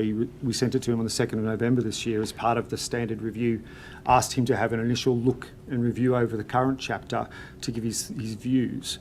But again, once we've completed the work, it'll go back to him as one of our consultees as well. But he's already been engaged in that process. Thank you. And he thought there may be benefit in providing him with an opportunity to contribute to lesson plans. Again, I have no concerns whatsoever sharing our lesson plans with Dr. Stevenson to review. Thank you. He thought that there may be benefit in having an opportunity to contribute to devising scenarios as part of the scenario-based training that we talked about yesterday. I think in your statement you talk about probationers getting 16 hours of scenario-based training. Again, do you have any concerns if that was something that was... No, I'd welcome his input. He thought that perhaps having an opportunity to sit in on officer safety training, perhaps not just the scenario-based training, but techniques, watching techniques, the way they're taught, the way they're demonstrated, the way they are used, he thought that might be helpful if he could have an opportunity to provide feedback. Again, he's never approached me to come and observe the training, but I'd welcome Dr. Stevenson attendance. I know he does his own training with British Transport Police as well, so he's well versed in the delivery of various operational safety training programs, but I'd welcome his attendance. I don't think it was Dr. Stevenson that came up with these ideas. I think it was my learned junior that proposed them, and he commented and was asked if he thought they might help. Certainly, I would welcome his attendance. Thank you. He was also asked about other medical professions. Obviously, he is a consultant in A&E at Glasgow Royal Infirmary, and he was asked about if there would be any benefit in having perhaps other medics from different fields to also assist Police Scotland with the training. And he thought perhaps a psychiatrist might be useful, particularly in relation to the mental health chapter. And is that on clinical governance, ma'am? Yes. Again, I defer to his expertise on that, and certainly if that's something that he was recommending, then we would take that recommendation seriously and take it up with clinical governance to pursue it. And he also thought that having another A&E doctor, maybe another consultant or someone, a registrar, that would provide sort of checks and balances, I think was the phrase he used in evidence. And again, anything that can provide further support, specialist expertise would always be welcome. Thank you. And finally, I think there was some discussion about clinical governance advisory groups. There may be others in England and Wales. Is that something that you do at the moment? Do you liaise with other clinical governance groups? Each force will have a clinical governance. Each service will have a clinical governance set up. Normally, that would be done through our contacts with the College of Policing, and these issues would be raised through the college to coordinate those areas. I sat on a college working group last year that revised the first aid learning program from England and Wales. We were invited onto that because our program had advanced a step change beyond where they were at, and we were asked to contribute to that.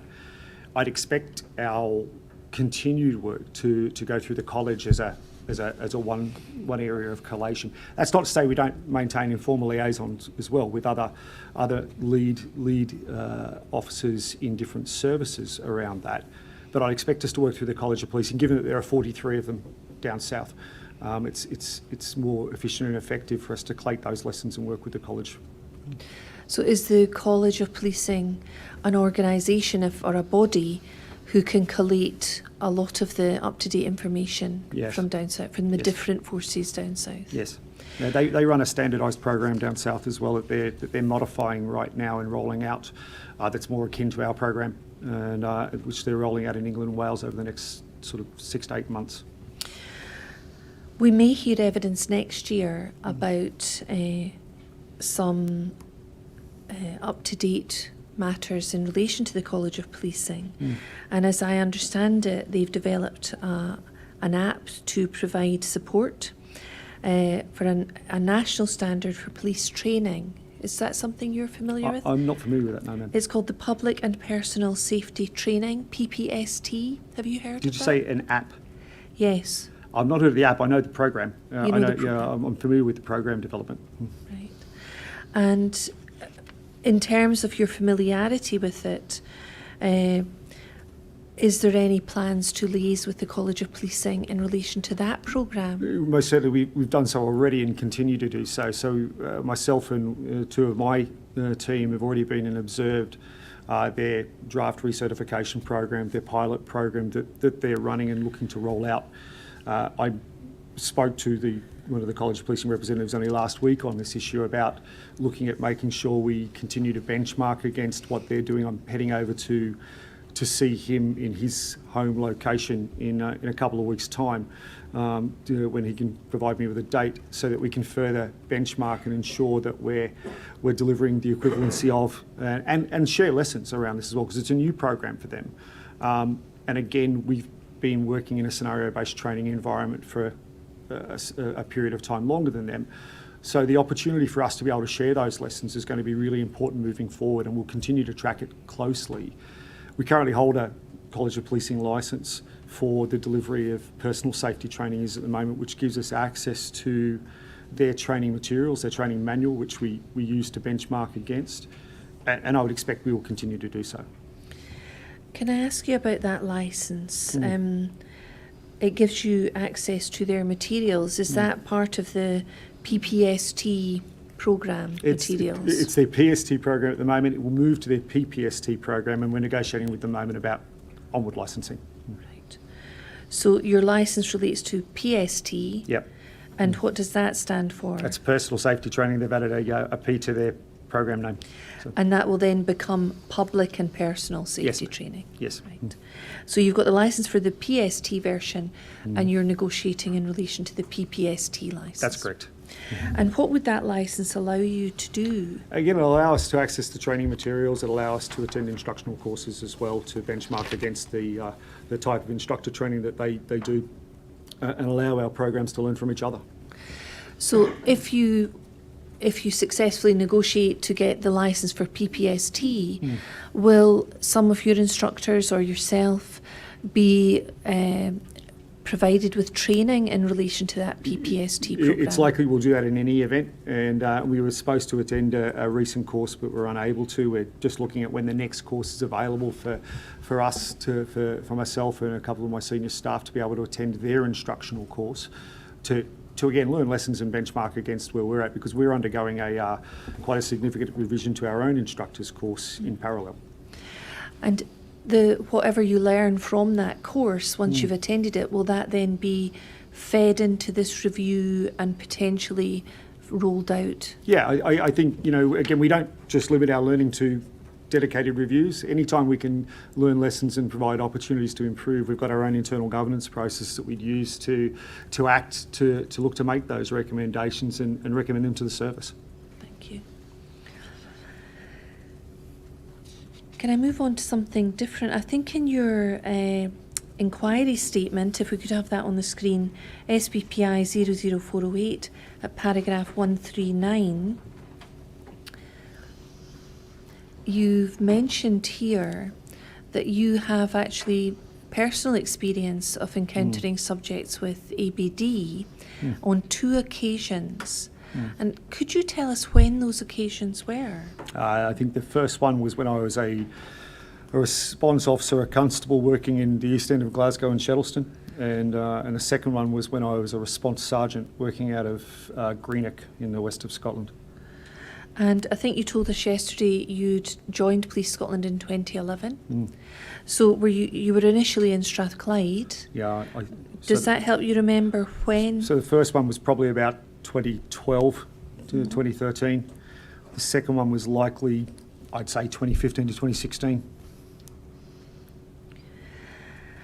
Can I ask you about the first one? Could you explain to the chair what the circumstances were? Yeah, my colleague and I were conducting a separate, what we call an action plan, a small operation around roads policing, and we're asked by our control room to attend a disturbance at outside a public house, which was in close proximity around the corner. On attendance, as we pulled up, we observed a male with his shirt off, covered in blood, with a large carving knife, swinging it at a crowd of individuals outside the public house.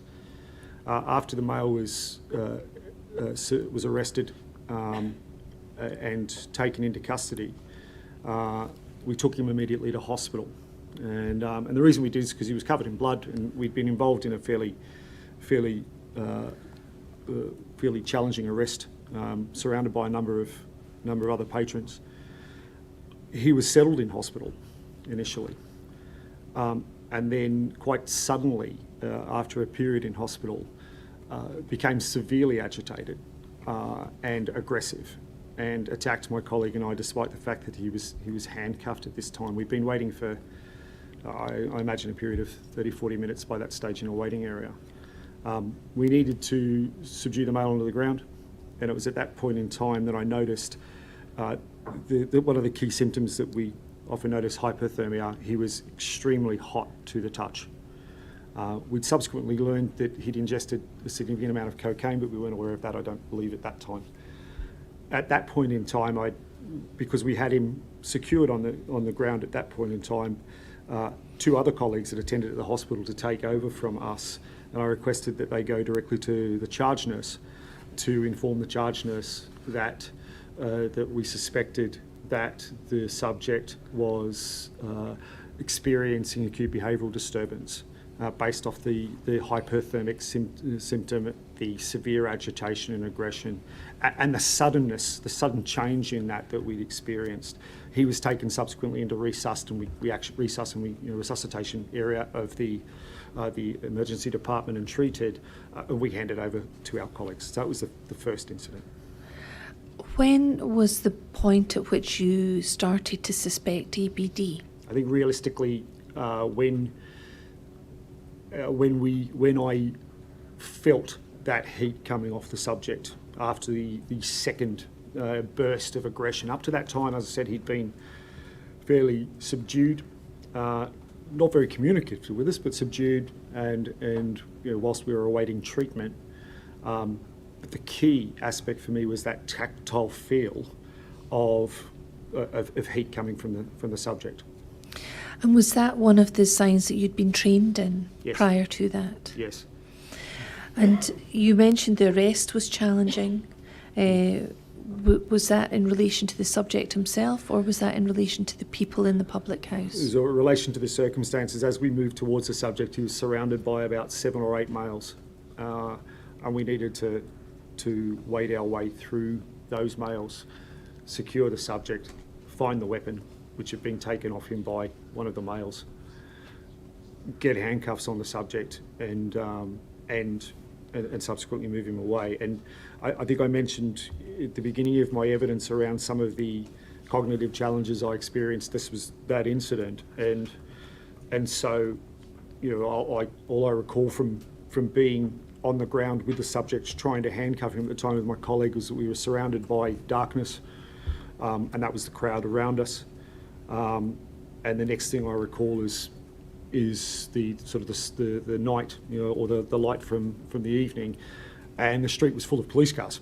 I'd not, for the moment, detected the arrival of the rest of my shift and the next shift, because my colleague had the opportunity to shout knife before she got out of the car, and that generated a very large response of officers to scene. But I certainly didn't detect that until after we'd secured the subject. You said this was 2012. Yeah, How I think much sounds about right. service did you have in Strathclyde Police at that stage? Probably only about a year and a half service. Right. And then it was in the hospital that he was restrained because of the agitation? Yeah, I mean, he was handcuffed already at that point in time because of the nature of the offence and the potential risk that he posed. But it wasn't until sometime into the hospital period then his behaviour completely changed. Right. And can I ask you about the second incident? Could you explain the circumstances of that? You said you were in Greenock and you were a sergeant at the time. It's not an unusual type of call. It's a disturbance call. Again, it was a male who was, my recollection, was causing a disturbance outside of premises, outside a house, and threatening the occupier of the house, who was known to him. On arrival, and I attended as a sergeant with another officer because our other resources had been diverted to other calls at that point in time, and I recall that it was some way out of Greenock, so it was a reasonably significant journey. And on attendance at the scene, we encountered the subject out the front of the premises.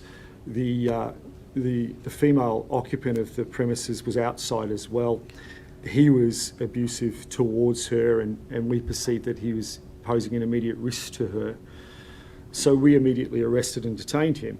And again, he struggled for a period till we were able to handcuff him. And again, at that point in time, it was my colleague who initially said to me, "Sergeant, he's really hot to touch." And again, at that stage, and I think this is a consistent theme. It's one of the things that, in my experience, officers are most likely to detect in and around an incident, particularly once a subject is secured, is the hypothermia, is that general. And I know Dr. Stevenson commented on that as a fairly stark symbol or a stark symptom. At that point in time, we immediately called for an ambulance and looked to convey the information that our subject was potentially experiencing acute behavioural disturbance, and that we would like an ambulance dispatched at the earliest opportunity. That ambulance did not come for a significant period of time, and through that period of time, we looked to mitigate the subject, the symptoms for the subject, by lying him on his side and monitoring his breathing, whilst continuing to request an ambulance attendance and discussing with ourselves our next steps should the subject deteriorate at that point in time and stop breathing, which would have been to remove the handcuffs and immediately commence CPR. We discussed transporting the subject at that point in time. Our concern was we were so far out that firstly the subject would arrest while we were in the police vehicle, and that would make it very challenging for the ambulance to find. And so we made a decision that we would continue to treat subject at scene on the basis that gave us the most likely opportunity for the ambulance to find us and be able to deliver the immediate care that we believed the subject needed. The ambulance eventually did attend, and the subject was taken care of at that point in time. And again, in terms of identifying ABD and identifying the signs and symptoms, was that as a result of training you'd received prior to 2015, 2016? I think so. It is a consistent theme of training that we get taught the signs and symptoms. I think what's really significant for me in reflecting on it is on both those instances, and again, despite the fact that I've been trained in this subject for a number of years, it wasn't until after the restraint was complete that we were in a position to identify that this had occurred.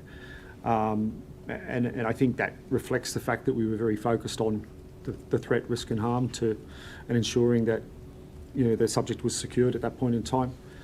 And the very obvious symptom of hypothermia was quite pivotal in that. So again, at the moment you identified it may be ABD, was that when you realised he was hot to touch? Yeah. And I think, as I said, it's certainly after we had a chance to take our breath, after we'd had to be involved in looking to secure the subject, and it gave us an opportunity to go, okay, where are we at now with this incident? And as I said, it was my colleague in the second instance. I'd not identified at that time. He had identified that the subject was hypothermic. Right. And you say that you immediately called for an ambulance. Yes, at that point in time, we were still going through our area control room to contact ambulance, and so I passed the information, the age, sex of the subject, the signs and symptoms, and what we suspected was the cause of the medical emergency. So having identified he was hot to touch and recognised the possibility or likelihood of ABD, you or your colleague immediately phoned ACR to request the ambulance? Yes, yeah, after we'd had a chance to recover from the restraint and put ourselves in a position where, because we'd moved the subject to his side already anyway, which would be standard for us after we'd secured him in the prone position, because he was in prone whilst we were securing the handcuffs as we'd moved him to the ground. And we'd already rolled him to his side as standard, and that was when, once we both had a chance to recover from that, he identified the symptom, and we made the decision to immediately call ambulance. And how long did it take that period for you to recover and call the ambulance? It's difficult to say, and I think it's really, it's always difficult when you're involved in a restraint to be able to predict time. There is a short delay, there's no doubt, because you're still trying to get your breath, and you're still engaged in the restraint. It might have taken us a minute, it might have taken us 90 seconds, it might have taken us a little longer because, it was my colleague who identified it, I didn't identify it initially. And were you monitoring, making sure that he was breathing as he lay on his side? Yeah, and that's pretty standard. I think, all officers get taught when it comes to monitoring breathing, and don't get me wrong, officers don't get taught how to monitor respirations alike. That's outside the scope of practice for a response officer, but we do get taught to monitor a subject, that whether they are breathing normally or not, and that was still practice at that stage. So, so we would observe that the subject is still breathing, and that breathing is as normal as within our understanding of what normal and what is not normal. That is still occurring. It was our expectation that, our preparation at that point in time was, we may need to provide CPR to this subject if he arrests, given what we suspected was the case. And I recall a couple of minutes into this, once we'd identified and called the ambulance, he and I having a discussion around, okay, what are we doing next here if this subject deteriorates at this point in time and stops breathing? So did you feel prepared at that stage from the training you'd received to manage that incident prior to the ambulance arriving? In so much as I knew that if the subject, I could monitor the subject's breathing, I could commence CPR should that be required. That's the scope of practice for a response officer when it comes to that. So, as much as I could be, I don't think there's anything else that we would have reasonably necessarily been able to do in the circumstances. So, I feel we knew what we needed to do next. When and if that subject deteriorated. You've mentioned the breathing and monitoring the breathing. We've heard some evidence that originally the training was breathing and not breathing, and that was the distinction that was made. No. But it then changed to breathing normally, not breathing normally. That's correct, yeah. Which more reflected, as I understand the evidence, a possible deterioration. Yes. In that. Yeah. Do you remember in relation to the second incident in 2015-16 what your training had been in relation to monitoring breathing? I don't, ma'am, and to be fair, I've had a significant amount of first aid and related training over the years, so I couldn't tell you when I understood the distinction between breathing normally and not normally, but certainly at that stage it was our understanding, it was certainly my understanding. I couldn't tell you from my recollection in 2015. All right. Can I ask you, in relation to the subjects, the first incident and the second incident, what race were they? Both white males. Thank you. Thank you very much. Can I move on and ask you about some of the sources that you use in training and in relation to the evolution of training or developing, or even in relation to the review? What other bodies or organisations or groups are you part of and engaged with for that purpose? You'll see in my statement I'm the Police Scotland representative on the National Tactical Advisory Group, which is the UK-wide group that is involved with operational safety training, chaired by the College of Policing, that meets on a quarterly basis to share information and best practice. That's our standard national group that we're a part of, and I represent, or my deputy will represent if I'm unavailable. We're also, as mentioned, have a licence with the College of Policing to be able to access that product. I mentioned the MOU with our Scottish Prison Service colleagues, and I think that's becoming an increasingly important aspect of our relationship or of resources around, particularly around custodial matters. But also they have a real focus on evidence-based practice as we do, and so our ability to be able to share research evidence and findings and peer review is going to be continually important. They will be one of our peer review partners that we invite to review the manual content when the time comes.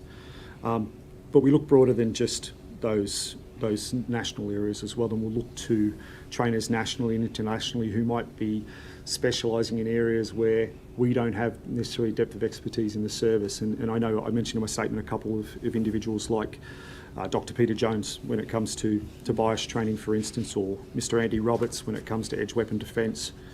And because it's prudent that, if we were to only look internally, we're only going to get internal answers. There are others who are doing developmental work, which it's prudent for us to explore. It's not to say we'll take the training on necessarily in detail, but it allows us to get the broadest perspective of what's happening in the field, to be able to continue to embed best practice and continue to improve our understanding of the very detailed subject area. If there are any groups where you think that we might be able to get some useful information or contribute, are you comfortable that you can approach them and become part of those groups? Yeah, most certainly. I don't think certainly any national groups or the like would welcome, I think, our contribution, and as we would welcome theirs.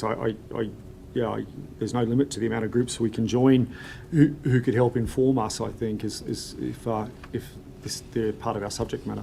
Thank you. You mentioned Dr. Jones, Peter Jones. I think you said in your statement at paragraph 34 that he has provided training on unconscious bias. Yes. And how is it you became aware of Dr. Jones? I was aware of Dr. Jones through social media, actually, and his involvement in bias testing in policing and his deep interest in bias, and that's where his expertise lies.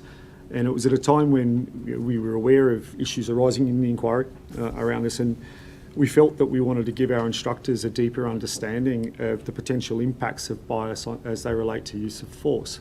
Dr. Jones was a logical individual to approach, and we sought permission to be able to have Dr. Jones speak to our cadre of full-time instructors at the time to give a day's training on his views and his level of expertise on that, to deepen their understanding, with a view to seeing how that could potentially positively influence our syllabus. At the time, the service was discussing whether they would be putting out a more general training product around ED&I, equality, diversity and inclusion, and we expected that would perhaps, when it happened, include issues around unconscious bias.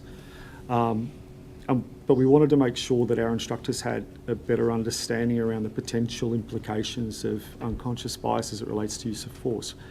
So we were able to get some training and some briefings from Dr. Jones.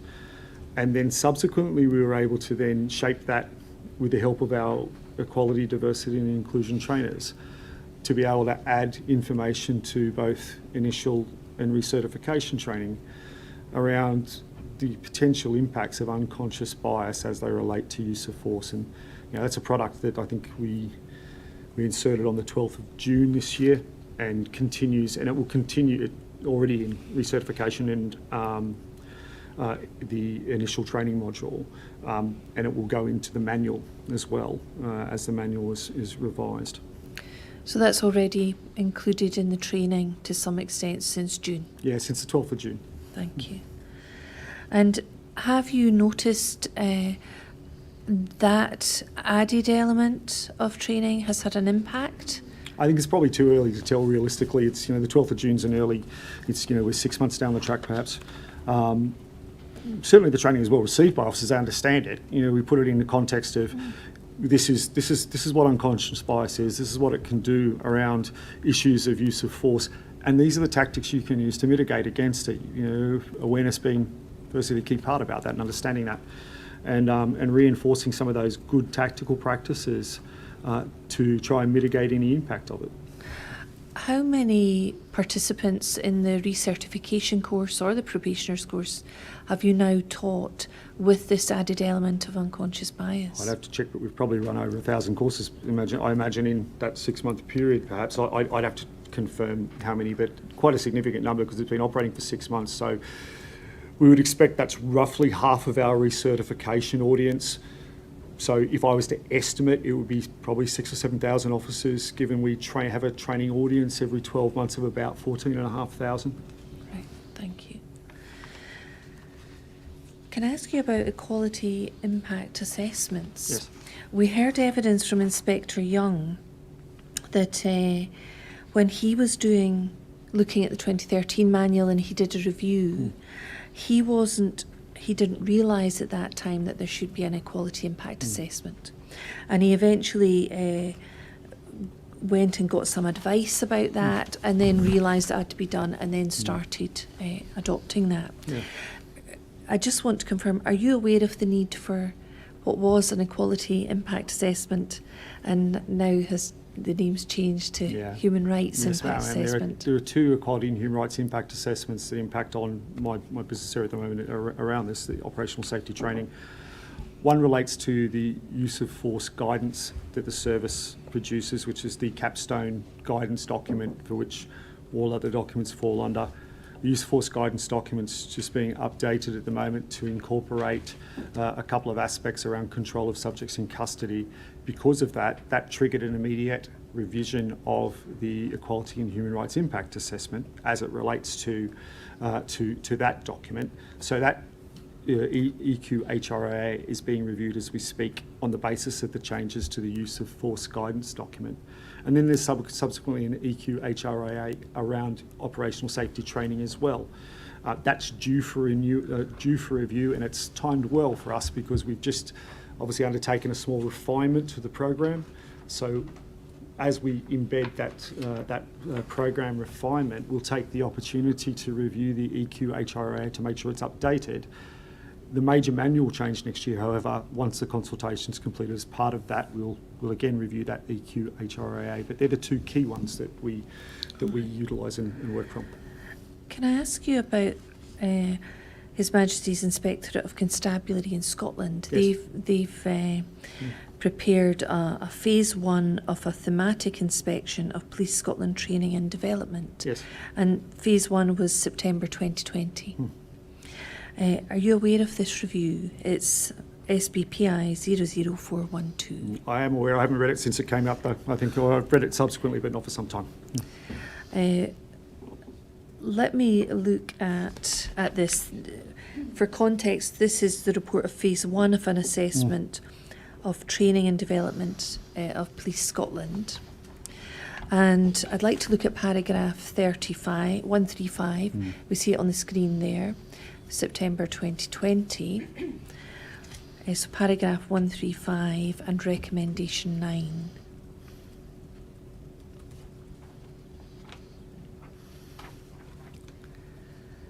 If we look at paragraph 135, that will be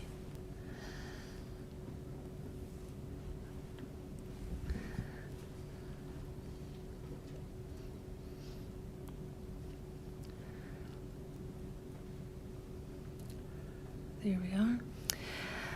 So the HMICS heard that equality and human rights impact assessments EQHRIA are part of the Police Scotland's Quality Assurance Checklist for all new training programmes. Obviously, these assessments should be carried out at the start of the development process so that the assessment can inform and influence the content of new training products. However, we were told that in practice, these assessments are usually completed after the product has been developed.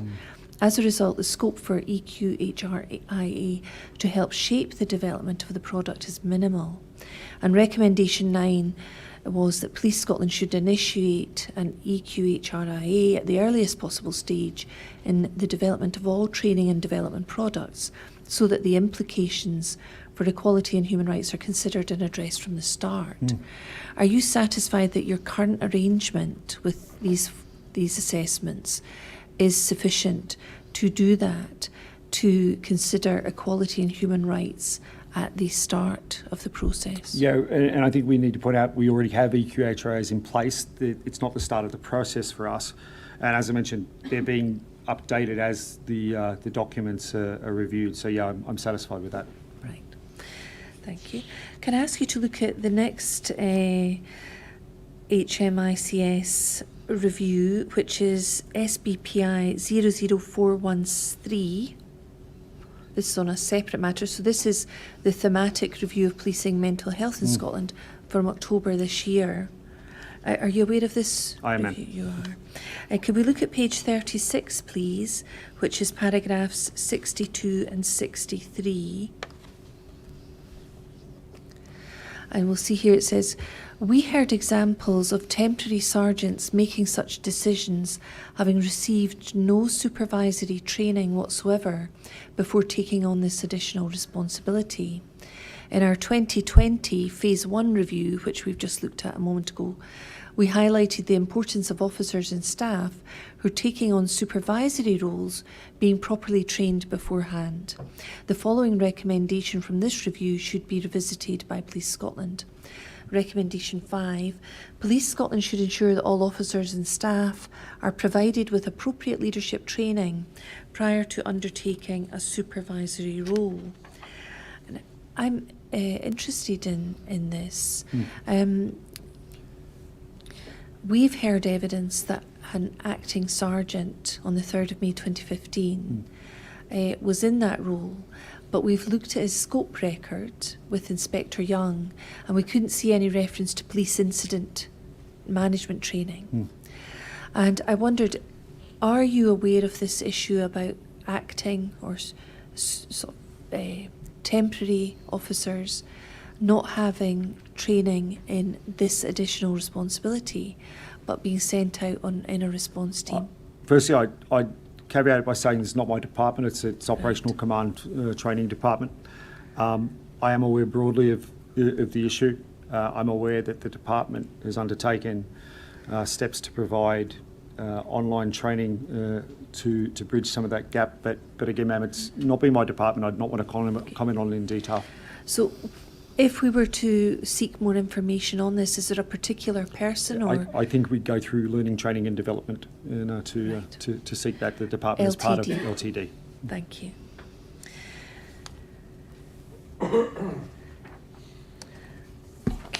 You mentioned yesterday an MOU, a Memorandum of Understanding. Yes. And I'd like to ask you about one where I think we may hear evidence from Dame Ailish Angelini, or Lady Angelini, yes, as she now is, about a Memorandum of Understanding between Police Scotland and a recommendation they engage with healthcare partners. Okay. And this came from her independent review of deaths and serious incidents in police custody from 2017. Okay. I was wondering if you have any awareness about what's being done to engage with healthcare partners at the moment, and whether that is at all part of your remit. It is to an extent as it affects operational safety training. Normally engagement's done through our partnerships division, and they lead on engagement, and then my department and myself might be called to work on certain aspects of that. We have a matter ongoing at the moment with Scottish Ambulance Service that I'm involved in and my department's involved in, around acute behavioural disturbance, for instance, and that's managed through PPCW, our partnerships division. Sorry, I didn't catch So that. that's managed through Disturbance? around acute behavioural disturbance at the moment. And so we would work through our partners through the division, and my department and myself or other representatives would be called in to work with those partners depending on what the issue is. Thank you. And is that something you're engaged in Yes, at the actively, moment? yeah. And will that potentially feed into the review that's being carried out in regard to the manual? Again, that's independent of that. That will move ahead as rapidly as we can move it ahead. Any learning from that or any subsequent policy out of that will of course go into the manual, but it won't be dependent on the manual. It's a separate issue. Right.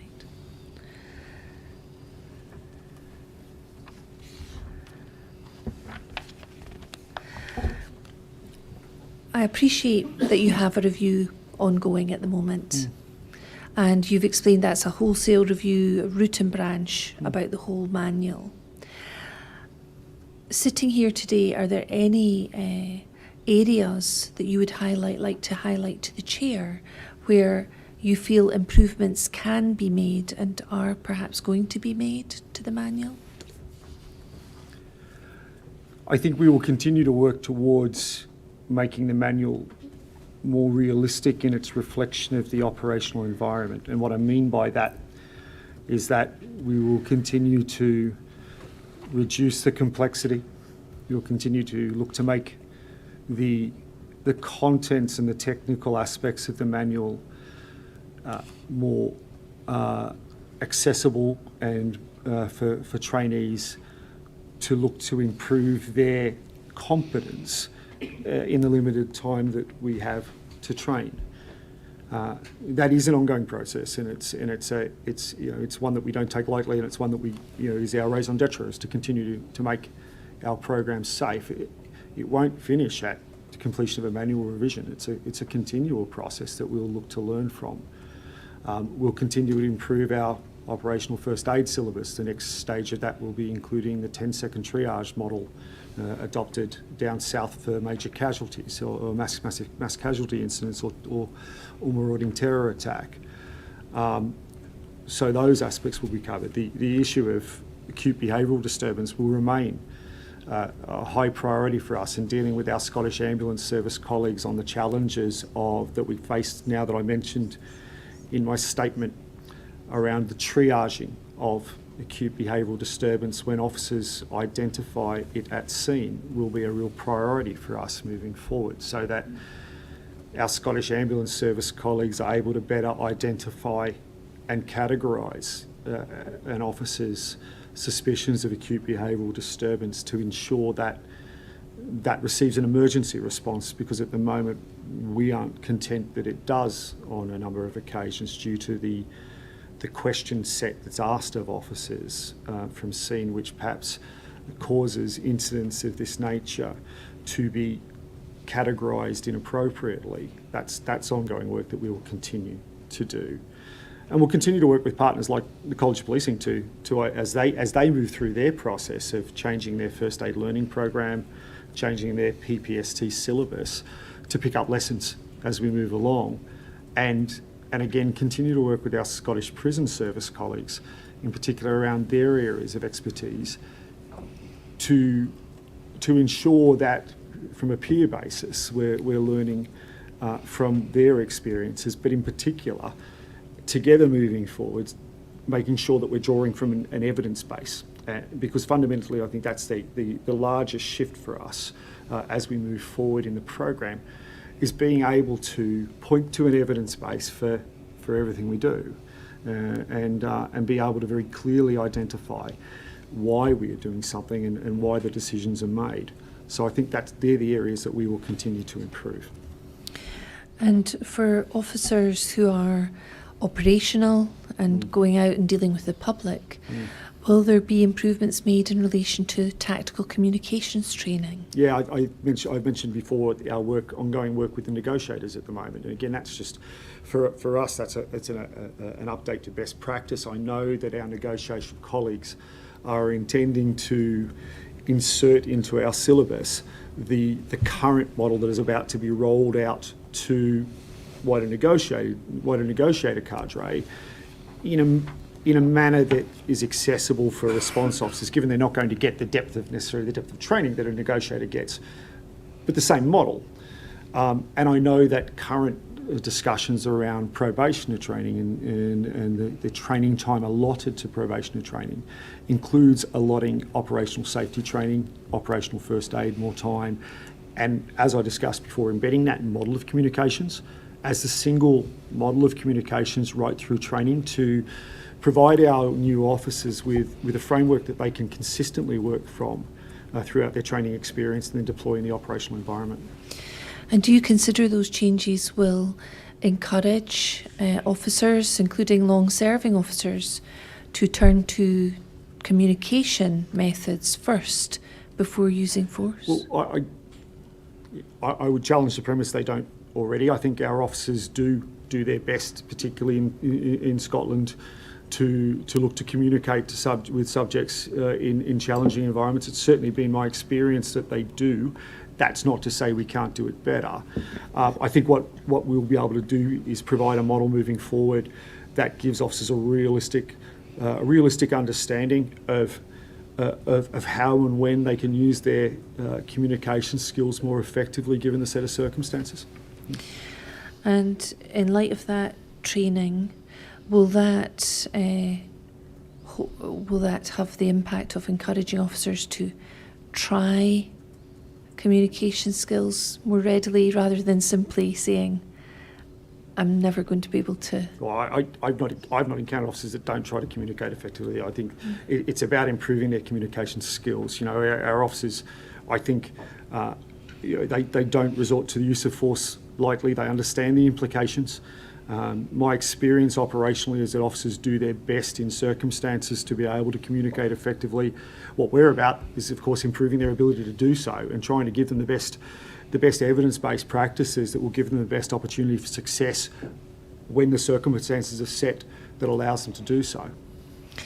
And in relation to restraint, restraint itself, the techniques for restraint, but also the first aid implications of that, will improvements be made in relation to training in that regard? I think that's likely, given the fact that we're undergoing a review of documentation that is perhaps a number of years old, although I would say our current first aid syllabus is probably at the leading edge of UK policing at the moment, with, as I said, other services down south catching up over the next 6 to 8 months.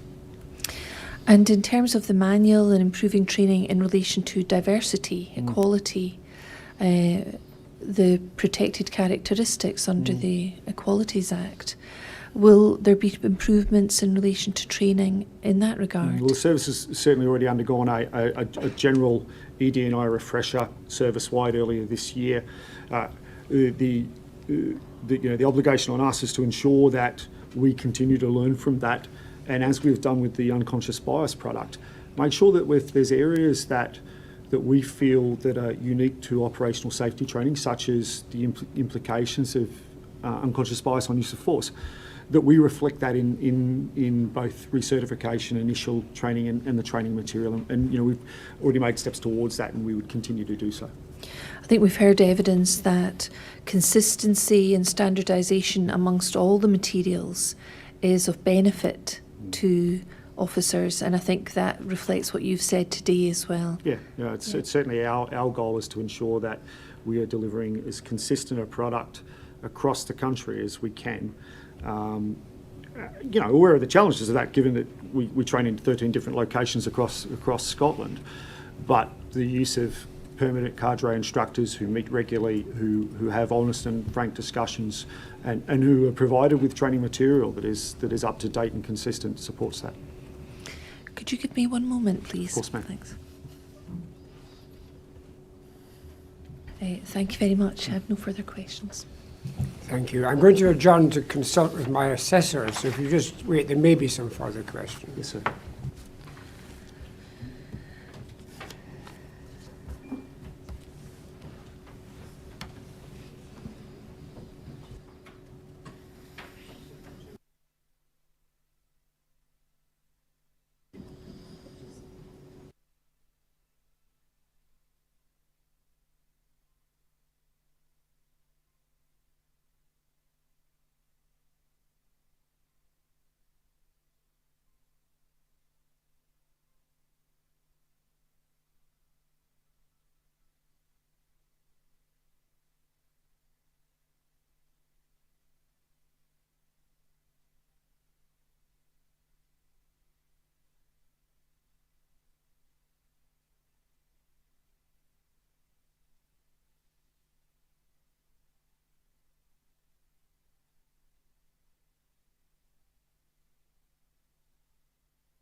Are there any Rule 9 applications?